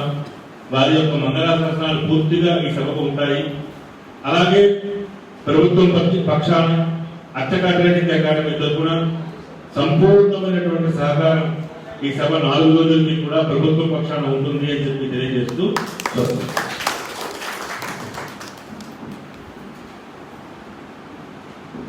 ధనియు పేదయు దొరబంటు ధరణిలోన జ్ఞాని అజ్ఞాని ఆపదలోని వాడు భద్రమందున యవ్వాని గొలుచును అట్టి వెంకటేశునినే వెట్టగొలతు బుద్ధిర్బలం యశోధైర్యం నిర్భయత్వమరోగత అజాడ్యం వాక్పటుత్వం చ హనుమస్మరణాత్ భవే. సభాయ నమః. ఈ రోజున చంద్రశేఖర గురుపీఠం రామాయణ నవాత్మిక జ్ఞానయజ్ఞ ట్రస్టు సంయుక్త ఆధ్వర్యంలో నిర్వహించినటువంటి చతురాగమ సదస్సు నిర్వాహకులైనటువంటి మహాపండితులు విష్ణుభట్ల వంశీయులు ఆంజనేయ చేయుల వారికి మనందరం కూడా ఒకసారి గర్దాధులతో మంగళాశాసనాలు. ఎందుకంటే మనందరికీ తెలుసు వైపరీత్యమైనటువంటి అనేక సంఘటనలు ఈ మధ్య చోటు చేసుకున్నాయి. ఇప్పుడు మనం పరమాత్మకు మంగళాశాసనాలు ఏ విధంగా అయితే పలకాల్సినటువంటి పరిస్థితి ఏర్పడిందో ఈ పరిస్థితుల్లో ఇటువంటి సదస్సులు ఏర్పాటు చేసి మనందరినీ కూడా చైతన్యవంతులు చేయడమే కాకుండా ఆగమాలపైన సంపూర్ణమైన అవగాహన కల్పించేందుకు గాను ఒక వేదికను ఏర్పాటు చేసేందుకు గాను వారికి మనందరం కూడా ధన్యవాదాలు తెలియజేయాల్సినటువంటి ఆవశ్యకత ఎంతైనా ఉంది. అంతేకాకుండా మన పెద్దలందరూ కూడా చెప్పారు ఇప్పటి వరకు కూడా వారు చేసినటువంటి అన్నదాన కార్యక్రమం ఇది మన భారతదేశంలో కాదు ప్రపంచ వ్యాప్తంగా విస్తృతమైపోయింది. మనకు దత్తపీఠాధిపతులు ఎవరైతే ఉన్నారో వారు హనుమాన్ చాలీసా ద్వారా శాటిలైట్స్ ద్వారా ఎటువంటి ఉపద్రవాలు కలగకుండా ఉండేందుకు ఎటువంటి ప్రయత్నం చేసి కోటాను కోట్ల వేదికల మీద ఆయన గణపతి సత్యనారాయణ స్వామి వారు హనుమాన్ చాలీసా ద్వారా ఆ యొక్క విపరీతమైనటువంటి పరిణామాల్ని దూరం చేసినటువంటి శక్తి ఏ విధంగా కల్పించారో అదే విధంగా అన్నదానం అనేటువంటి ఒక ప్రధానమైనటువంటి పవిత్రమైనటువంటి ఒక విధానాన్ని ఇక్కడ ప్రవేశపెట్టి ఆయన కూడా ఆ ఆపన్నులందరికీ కూడా ఒక ధైర్యమైనటువంటి హస్తాన్ని అలా అందించినటువంటి మహానుభావుడిగా మనందరం కూడా కీర్తించవలసిన ఆవశ్యకత ఎంతైనా ఉందని కూడా మరొకసారి మనం చేసుకుంటున్నాను. ఇప్పుడు మనం ఏర్పాటు చేసినటువంటి యొక్క అర్చక ఆగమ సదస్సు మన పెద్దలు చెప్పారు 3వ సదస్సు అని. ఈ 3వ సదస్సే కాకుండా అంతేకాకుండా రేపు జరగబోయేటువంటి మరొక నిర్వహిస్తామనేటువంటి చైర్మన్ గారికి వారి యొక్క అంగీకారాన్ని తెలియజేశారు. దానికి కృష్ణ శర్మ గారు శారదాపీఠం ద్వారానే కాకుండా అర్చక అకాడమీ ద్వారా కూడా వారి సంపూర్ణమైన సహకారాన్ని అందిస్తానన్నారు. కాబట్టి కృష్ణ శర్మ గారికి కూడా ప్రత్యేకమైన ధన్యవాదాలు తెలియజేస్తున్నాం. మనకి కీర్తి ఘోష రామాచార్య గారు ఎప్పుడు చెప్పేవారు, దేవాలయ వ్యవస్థ ద్వారా 180 జీవనోపాధిని కల్పిస్తున్నాడు అన్నమాట. అటువంటి ఆలయ వ్యవస్థ అనేక రకాలైనటువంటి భిన్నమైనటువంటి విధానాల్లోకి వెళ్ళి ఆ వ్యవస్థ ద్వారా దాన్ని నమ్ముకుని జీవనోపాధిని గడిపేటువంటి ఈ లోకానికి సమస్తానికి కూడా శుభాన్ని కలగాలని రోజు నిత్యం కూడా సంకల్పం చేసే అర్చకుడికి ఒక ఆవేదన పూరితమైనటువంటి ఆక్రోశపూరితమైనటువంటి దుఃఖాన్ని కలిగించేటువంటి పరిస్థితులు అనేకం మనం ఎదుర్కొన్నాం కూడా. అటువంటి పరిస్థితుల్లో ఈ రోజున అనంతాచార్య గారు చెప్పినట్టుగా నేటి ప్రభుత్వంలో ఉన్నటువంటి ముఖ్యమంత్రి గారు ఆయన కూలంకషంగా అవగాహన చేసుకుని ఎన్నికల ముందు ఇచ్చినటువంటి వాగ్దానం ప్రకారంగానే వంశపారంపర్య హక్కు అనేటువంటి దాన్ని అసెంబ్లీలో బిల్లు పాస్ చేసి చట్టరూపేణా కూడా దాన్ని మనకు అందించినటువంటి ఒక కీర్తింపబడేటువంటి విధంగా మనం అర్చకులందరి యొక్క శుభాభినందనలన్నీ కూడా అందుకున్నటువంటి జగన్మోహన్ రెడ్డి గారికి కూడా మనందరం కూడా కృతజ్ఞతలు తెలియజేసిన అవసరం ఎంతైనా. అంతేకాదు ఇప్పుడు చెప్పారు మన పెద్దలు, వంశపారంపర్యంగా పనిచేస్తున్నటువంటి అర్చకులే కాకుండా బేస్ మీద తీసుకున్నటువంటి వాళ్ళకి కూడా వాళ్ళకి వంశపారంపర్య హక్కుని కల్పించాలనేటువంటి ఒక దృఢ సంకల్పంలో అర్చక సమాఖ్య బాగా కృషి చేస్తుంది. 21 నెలల నుంచి కూడా సాధన చేస్తుంది దాని మీద. ఇటీవల 3 నెలల క్రితం జరిగినటువంటి ఒక సదస్సులో వాళ్ళు మనకు ముందుగా మన పాల్గొన్నటువంటి మొదటి సదస్సులో అయితే కనుక వ్యతిరేకించారు. అప్పుడు మేము పక్కకి తీసుకొచ్చి అరుణాచల్ గారు నేను నాతో పాటు ఇక్కడ ఉన్నారు. ఆ పెద్దలైనటువంటి అధికారులందరూ కూడా కనీసంగా వాళ్ళకి ట్రెజరీల రూపంలో వాళ్ళకి జీతాలు ఇవ్వడంతో పాటుగా వాళ్ళకి ఎవరికైతే ప్రభుత్వ ఉద్యోగం ఏ విధంగా అయితే పెన్షన్ కల్పిస్తున్నారో ఆ విధంగా ఏర్పాటు చేయమన్నాం. అక్కడ ఆ విషయం చెప్పేటప్పటికే వాళ్ళు మన పునరాలోచనకు వచ్చారు.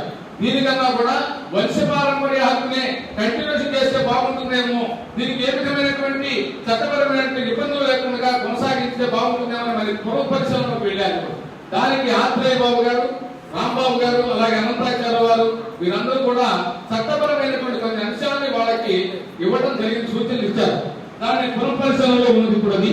అంతేకాకుండా ఇందాక చెప్పారు DDNS ధూపదీప నైవేద్య పథకం, దీనికి ఆంక్షలు అనేకం ఉన్నాయి. వాటిని అన్నింటినీ కూడా చాలా వరకు సడలించారు. అంతేకాకుండా మరొక ఆలోచన ఇవాళ అన్నటువంటి వార్త, నిన్నటి వరకు కూడా డిక్లరేషన్ ఉంటేనే అంటే ఆ దేవాలయం ఒక కోడ్ నెంబర్ ఉండాలి, దానికి రిజిస్టర్ అయి ఉండాలి. ఆ అర్చకుడికి ఒక కోడ్ నెంబర్ ఉండి ఉండాలి. అటువంటి వాళ్ళకి మాత్రమే DDNS వర్తింపజేస్తామని నిబంధన ఉన్నది.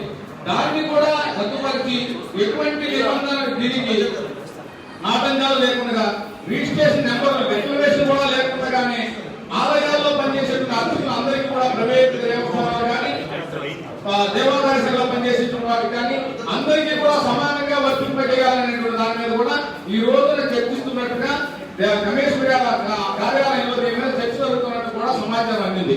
ఇది కనుక జరిగేటైతే కొన్ని లక్షలాది మంది అర్చకుల జీవనోపాధికి విషయంలో మాత్రం ఎటువంటి ఇబ్బంది కలగకుండా జీవనం సాగించగలుగుతారనే విషయాన్ని కూడా తెలియజేస్తూ, మరొక విషయం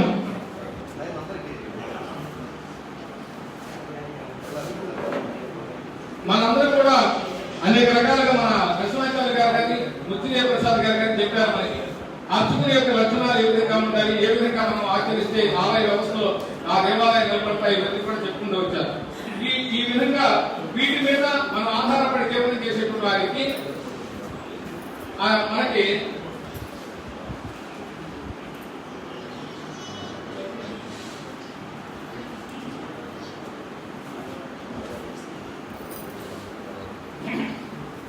స్కీమ్స్ అనేక ప్రవేశపెట్టబడ్డాయి. అయితే ఇవన్నీ కూడా చాలా వరకు ఇటీవల కాలంలో మనం చాలా ఇబ్బంది పడుతున్నాం. ఎందువల్లంటే ఆర్థికంగా కొన్ని ఇబ్బందులు ఉన్నాయి కాబట్టి వాటి వల్ల మనకి రావాల్సిన స్కీములు అన్ని కూడా అవన్నీ కూడా చాలా వరకు ఆగిపోయాయి. వాటిలో ప్రధానమైనటువంటి గరుడ స్కీమ్ అనేటువంటిది మాత్రం రన్నింగ్ లో ఉన్నదని, ఎవరైనా సరే మరణించినటువంటి ఆ కర్మకాండాలకు సంబంధించి ఆర్థికంగా 10,000 రూపాయలు ఇవ్వడం జరుగుతుంది. దాన్ని 45 రోజుల లోపల ధృవీకరించి వాళ్ళకి దరఖాస్తు చేసుకోవాలి. ఆ తర్వాత 3 నెలల లోపల మనకి ఆర్డర్లు వస్తాయి. అలాగే ఉపనయనం, వివాహానికి సంబంధించినవి అయితే మహిళలకు ఒక స్కీమ్ పెట్టారు.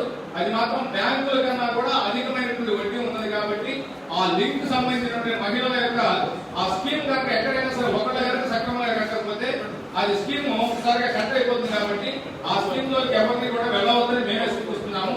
దానికి ఎవరు వెళ్ళొద్దు. ఉపనయనం కానీ వివాహాలు కానీ ఆ లగ్న పత్రిక ఎప్పుడైతే రాస్తున్నారో వెంటనే మీరు దానికి దరఖాస్తు చేసుకునేటైతే సాధ్యమైనంత వరకు ఆ లగ్న సమయం లోపుగానే చెక్ పంపించడం జరుగుతుంది. దాన్ని మాత్రం గమనించాలి. ఇక గృహ నిర్మాణాలకు కూడా కొన్ని ఆంక్షలు ఉన్నాయి. వాటన్నింటినీ కూడా సవరిస్తామని చెప్పని గత నెలలో జరిగినటువంటి సమావేశంలో కమిషనర్ గారు, కమిటీ సభ్యులు కూడా ఆమోదించారు. దీని ప్రకారంగానే వాటిని కూడా సవరించడం జరుగుతుంది. ప్రస్తుతానికి గతంలో రావాల్సినటువంటి గృహ నిర్మాణాలు చేసుకున్నటువంటి వారికి ఇవ్వాల్సినటువంటి నిధి ఏదైతే ఉందో దానికి కూడా ఆర్థికంగా ఇబ్బందులు కలుగుతున్నాయి కాబట్టి అది కూడా నిదానంగానే ఇంకా 2 నెలలు సమయం తీసుకున్నది కాబట్టి దాన్ని కూడా గమనించవలసిందిగా మనం చేసుకుంటూ ఈ రాబోయేటువంటి త్వరలోనే ఇక్కడ చతురాగమ సదస్సుని ఒక్కొక్క ఆగమానికి సంబంధించి 3 రోజుల పాటు సదస్సు నిర్వహిస్తామని చెప్పారు. దానికి మరొకసారిగా పేరు గారు కానీ ఆగమ అర్చక అకాడమీ సభ్యులు కానీ అందరికీ కూడా మరొకసారి ధన్యవాదాలు తెలియజేసుకున్నాం. మరొక విషయం ఏంటంటే మా చిరంజీవి సేవకు కృష్ణార్థులు, ఎందుకంటే మనకి అర్చక అకాడమీ తరఫున కొంతకాలం నుంచి దశాబ్ద కాలం నుంచి దాదాపుగా మనకి అర్చకుల యొక్క పరీక్షలకు సంబంధించిన విషయం కానీ అర్చకుల ఆగమ సదస్సులో కానీ తాను సొంతంగా మనకి అన్ని విషయాలను కూడా ఆకలితో మనందరూ కూడా తెలియజేయడం జరుగుతుంది. ట్రైనర్ అన్నమాట, తన ప్రత్యేకమైన శిక్షణ పొంది మనందరికీ కూడా తెలియజేయడం. దానికి ఈ సదస్సుకి జగబాబు గారు మనకు వచ్చినందుకు ఆ చిరంజీవి కూడా ప్రత్యేకమైన ధన్యవాదాలు తెలియజేస్తున్నాము. ఈ కార్యక్రమం మా ఈ అవకాశాన్ని మాకు కూడా ఇచ్చినందుకు జయరుడు గారికి మనకు ధన్యవాదాలు తెలియజేసుకుంటూ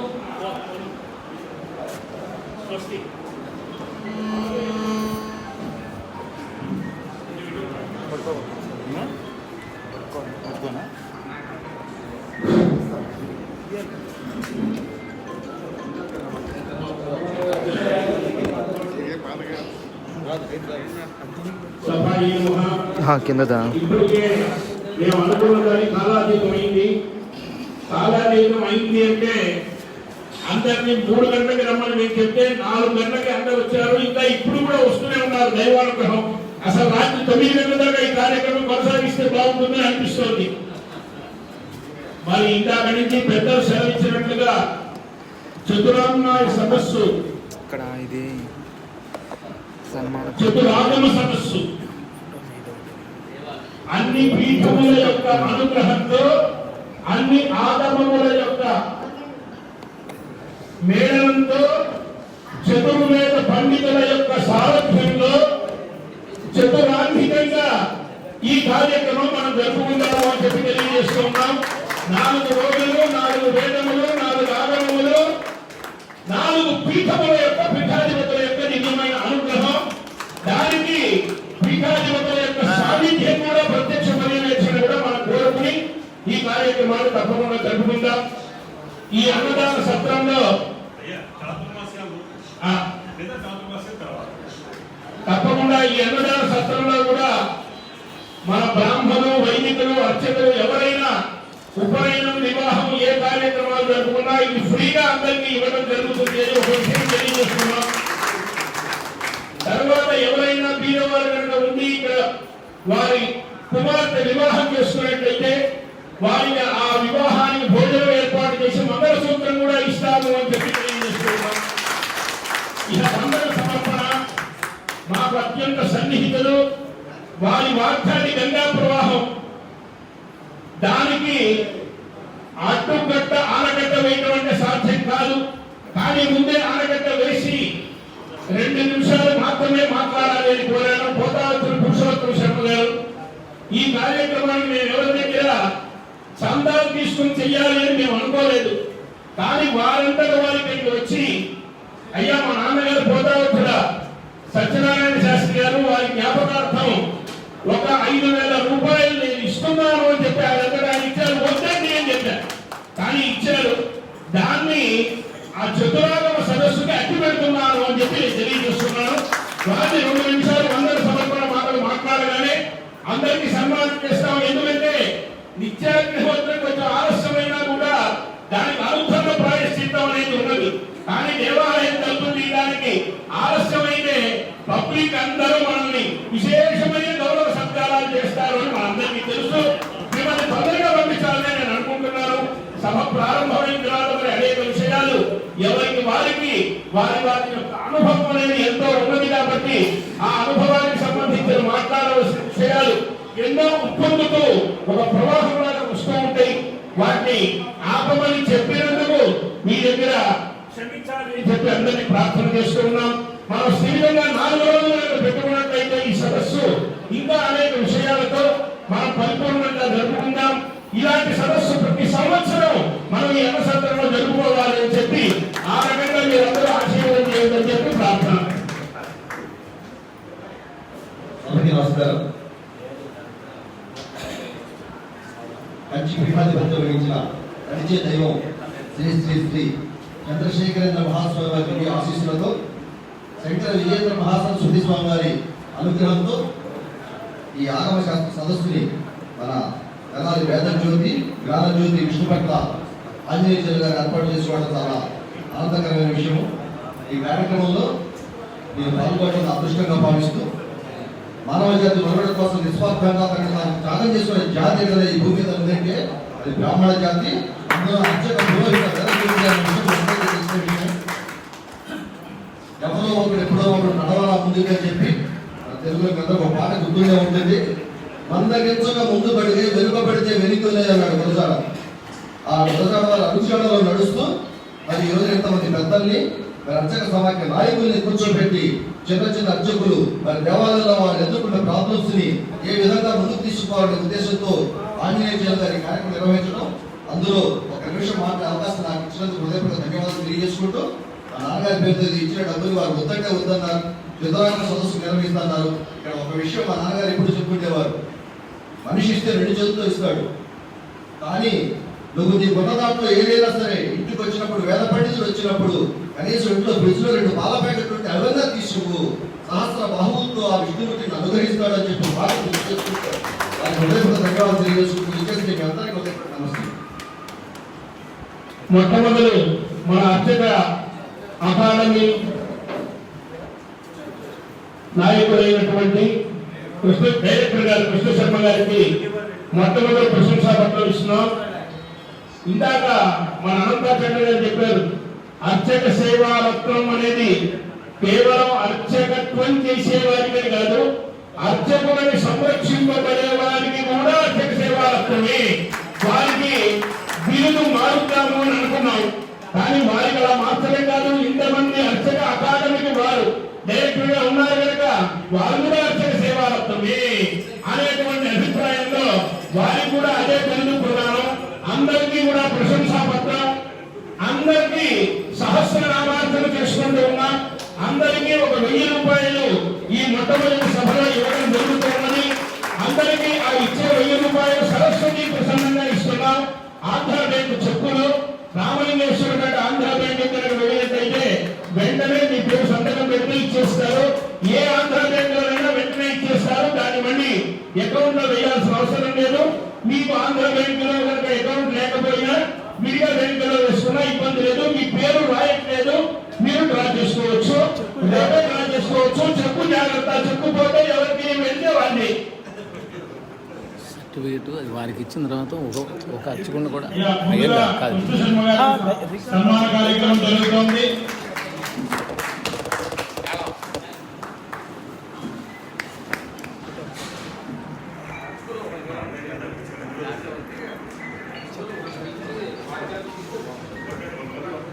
ఆయనే ఇస్తారు. ఒక్క నిమిషం. వారే అందరికీ సన్మానం. ఓచర్ అక్కడ ఇచ్చేసి ఇవ్వలేదా? ఓచర్లు అది అటు వచ్చినప్పుడు తీసేసుకుంటారు. అయిన పేపర్లో రాదు రాదు. నేను తీస్తా. అదిగో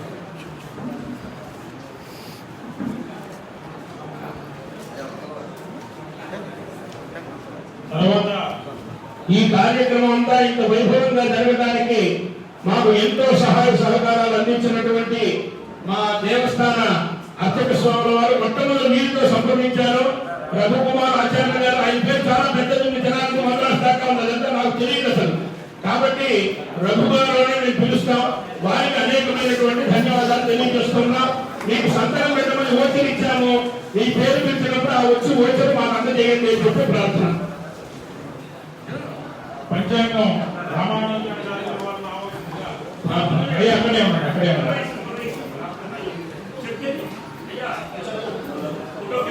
ఫోటో కోసం, అందుకోసం ఇక్కడ కుర్చీ ఒకటి వేయండి. అట్లాగే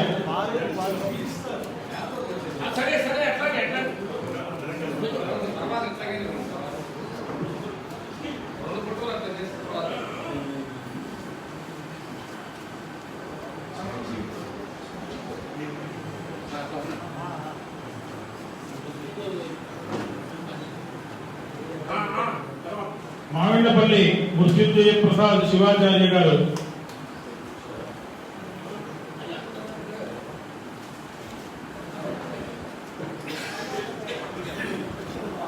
నవలూరి సాయిబాబు దీక్షితులు గారు,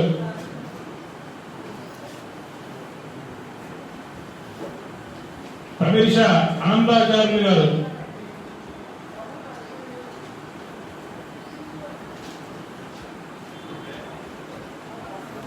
దివి లక్ష్మీ నరసింహాచార్యులు గారు, మా పేట గ్రామస్తులు,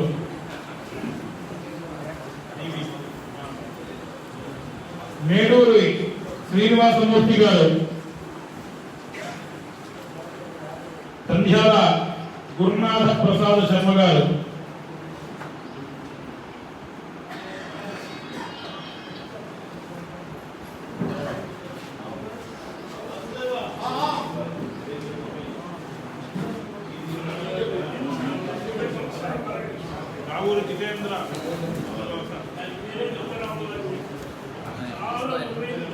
రావూరి జితేంద్ర శ్రీనివాస సుబ్రహ్మణ్య శర్మ. పిలుస్తారండి, పేరు పిలుస్తారు, అందరూ కూర్చోండి. తీసుకో కంటిన్యూషన్ వీడియో తీయట్లా, ఫోటోలు నీదేది మీకు చెప్పిస్తారు.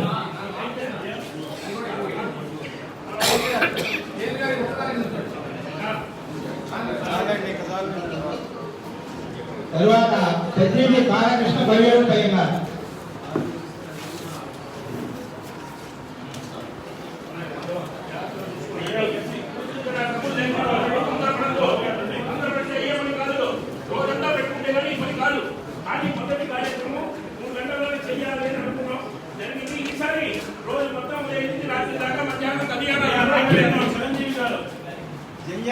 ప్రశాసన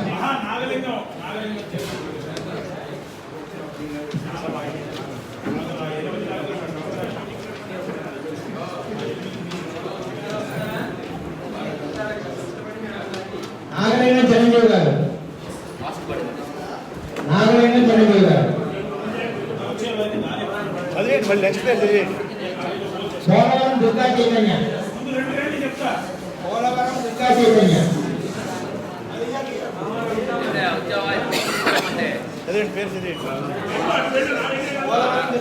అయ్యా రాఘవరావు గారు, చేతి మీద ఉన్నటువంటి పండితుల చేత ఓచర్లు ఇచ్చి సంతకం పెట్టించుకోవాలి మీరు.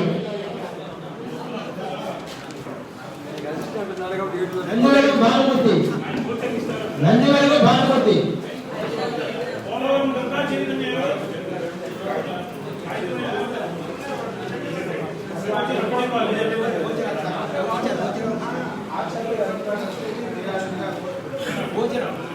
మీకు ఇచ్చారు చిన్నది ఇలాంటివి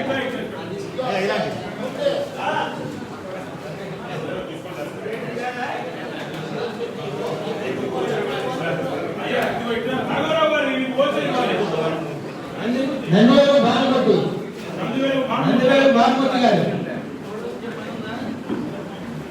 నెక్స్ట్ ప్లేస్ అది పోగుల కృష్ణప్రసాదరావు, పోగుల కృష్ణప్రసాదరావు,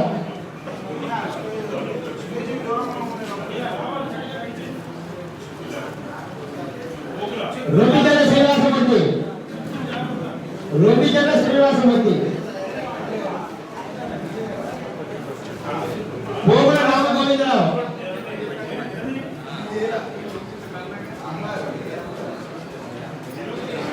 నందివేలు భాస్కర్రావు, నందివేలు భాస్కర్రావు,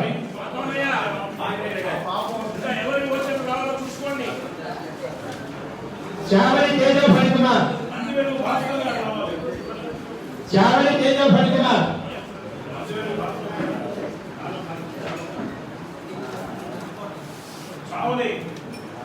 శ్రీమాచల రంగాచార్యులు,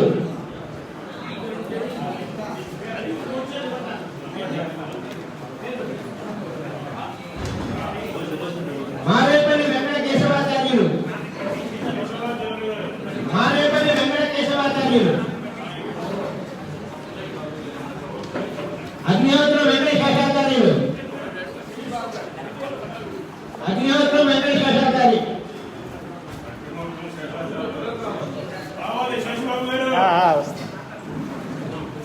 భగవాన్ నాగ సీతారామయ్య, భగవాన్ నాగ సీతారామయ్య,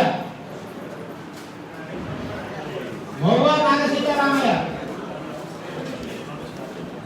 తర్వాత చేయొద్దండి తెలిసిపోతుంది.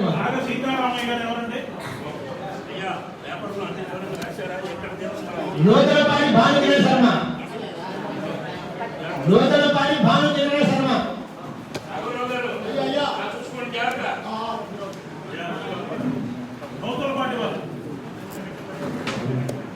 K Anjaneya Shastri, K Anjaneya Shastri, K Anjaneya Sastry,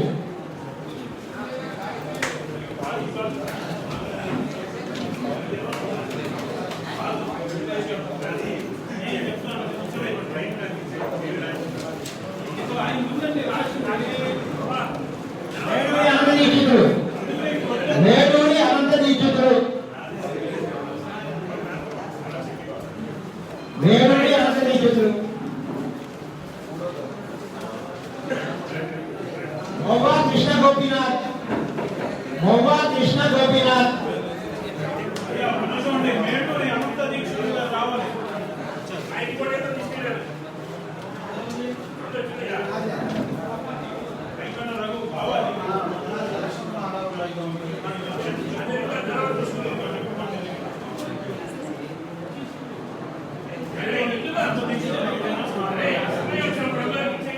Ratnakar Srinivasa Gautam,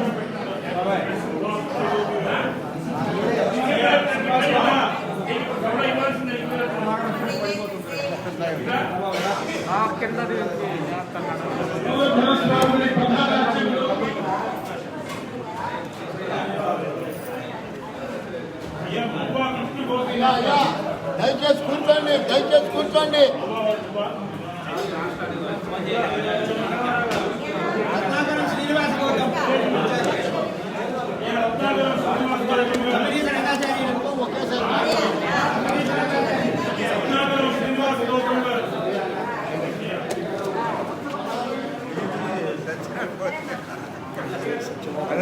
తమిళీశ Rangacharyulu,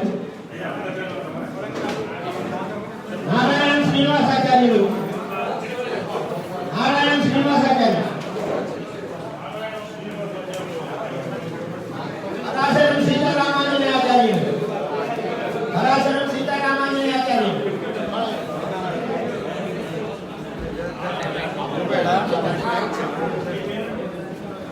కొండా ప్రసాద్ శర్మ, కొండా ప్రసాద్ శర్మ,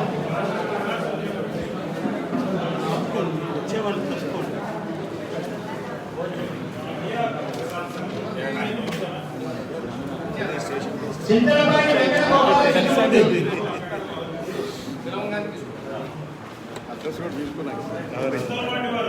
పావులూరి నీరా నాగ చలపతిరావు, పావులూరి నీరా నాగ చలపతిరావు, శివడా చంద్రశేఖర్, శివడా చంద్రశేఖర్. ఈ మొదటి సదస్సు 100 మందితో జరుపుకున్నాం. ఈసారి రాబోయే సదస్సు 200 మందితో జరుపుకోవాలని చెప్పి అందరికీ ప్రార్థన చేసుకున్నాం. రోడ్డెంపల్లి శివశర్మ,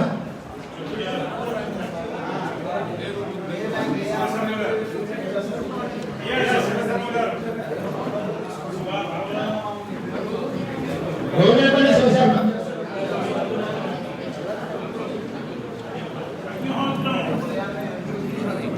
అగ్నిహోత్రం మురళీ కృష్ణమాచార్యులు, అగ్నిహోత్రం మురళీ కృష్ణమాచార్యులు,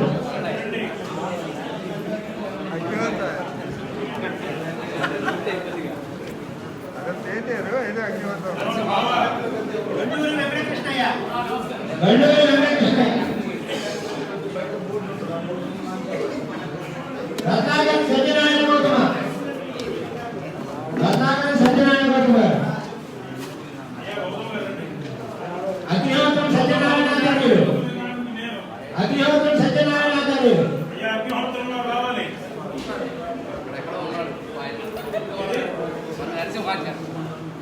ఆదిత్య నగేష్ కుమార్,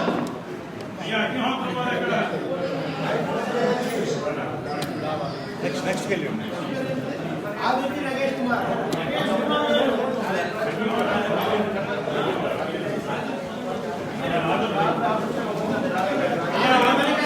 ఆదుర్తి నగేష్ కుమార్ గారు, ఆదిత్య మల్లికార్జున శర్మ,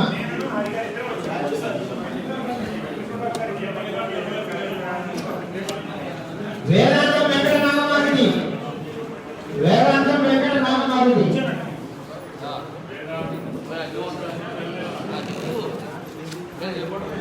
బావులూరి యోగానంద శర్మ, బావులూరి యోగానంద శర్మ,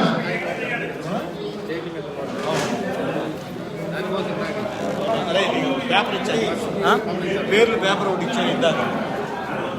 బృందావన గోపాలాచారి, బృందావన గోపాలాచారి, ఇచ్చా కదా దీంతో కూడా ఒక పేపరు.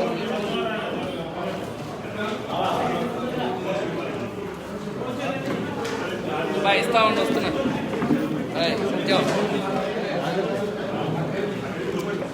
సత్యం వస్తున్నా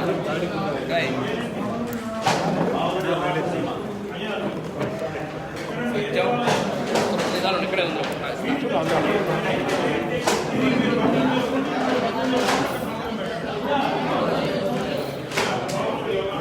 వీడియో తీస్తున్నావా? చచ్చిపోతున్నా ఫోను. కంటిన్యూషన్ ఉండదు నాకు. కెమెరా మీద చేయబెట్టి తెలుసు. ఇప్పటి వరకు 1 నిమిషం 35 సెకండ్లు వచ్చింది అంతే. 1 నిమిషం 35 సెకండ్లు అంటున్నావు. కెమెరా అంతే పానే ఏంటి దాని పరిస్థితి నీకు అర్థం కావట్లా. ఏడుస్తుంది అది. అంటే చైనా కాదు ఏదైనా అంతే. ఛార్జింగ్ కూడా అవుతుంది ఎక్కువ. ఇది పట్టుకో కెమెరా వేడిగానే ఉంటుంది. యాపిల్ ఇది నాది అయిపోవచ్చింది 10 మంది.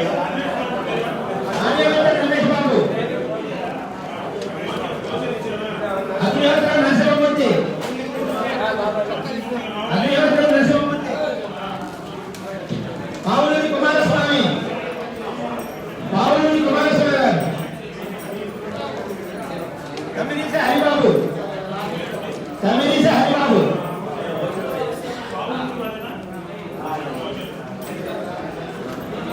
సింగరాజు మాల్యాద్రి, సింగరాజు మాల్యాద్రి,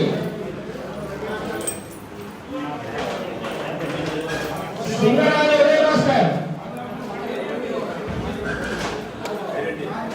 సింగరాజు మాల్యాద్రి,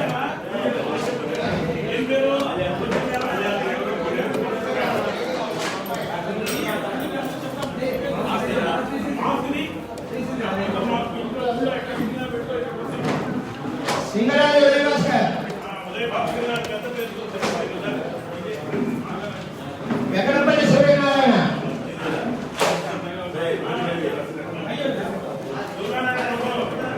వేదాంతం కేశవమూర్తి, వేదాంతం కేశవమూర్తి, వేదాంతం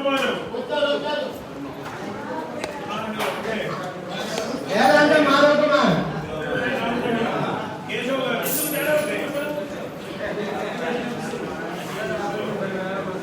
వడ్లవాడి వంశీ రాజేంద్ర ప్రసాద్,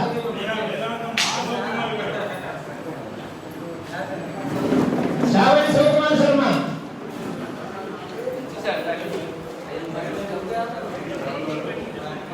శావరి శివకుమార్ శర్మ,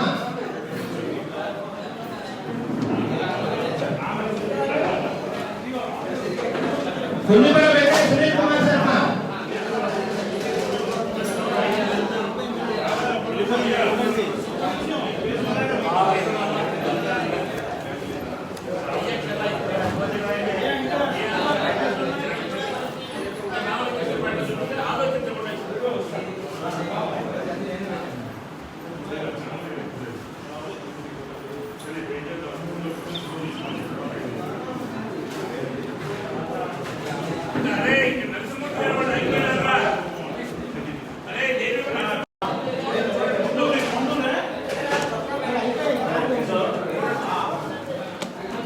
కొల్లుపల్లి వెంకట సునీల్ కుమార్ శర్మ,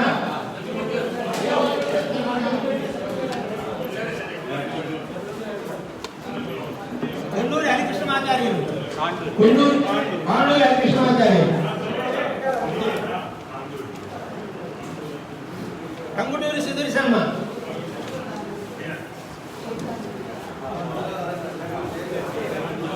నల్లూరు ఒల్లూరు వెంకట సుబ్బారావు,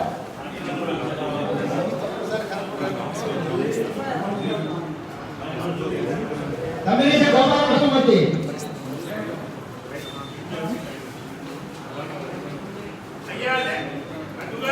యనమల్లి లక్ష్మీనరసింహమూర్తి,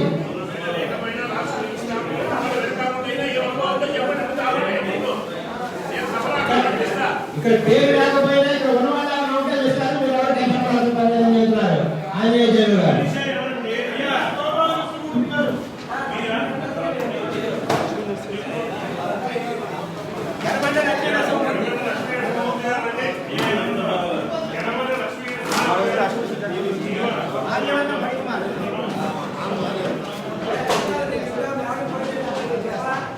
మాన్యవంత భట్టికుమార్, ఆర్యవంత కృష్ణమాచార్యులు,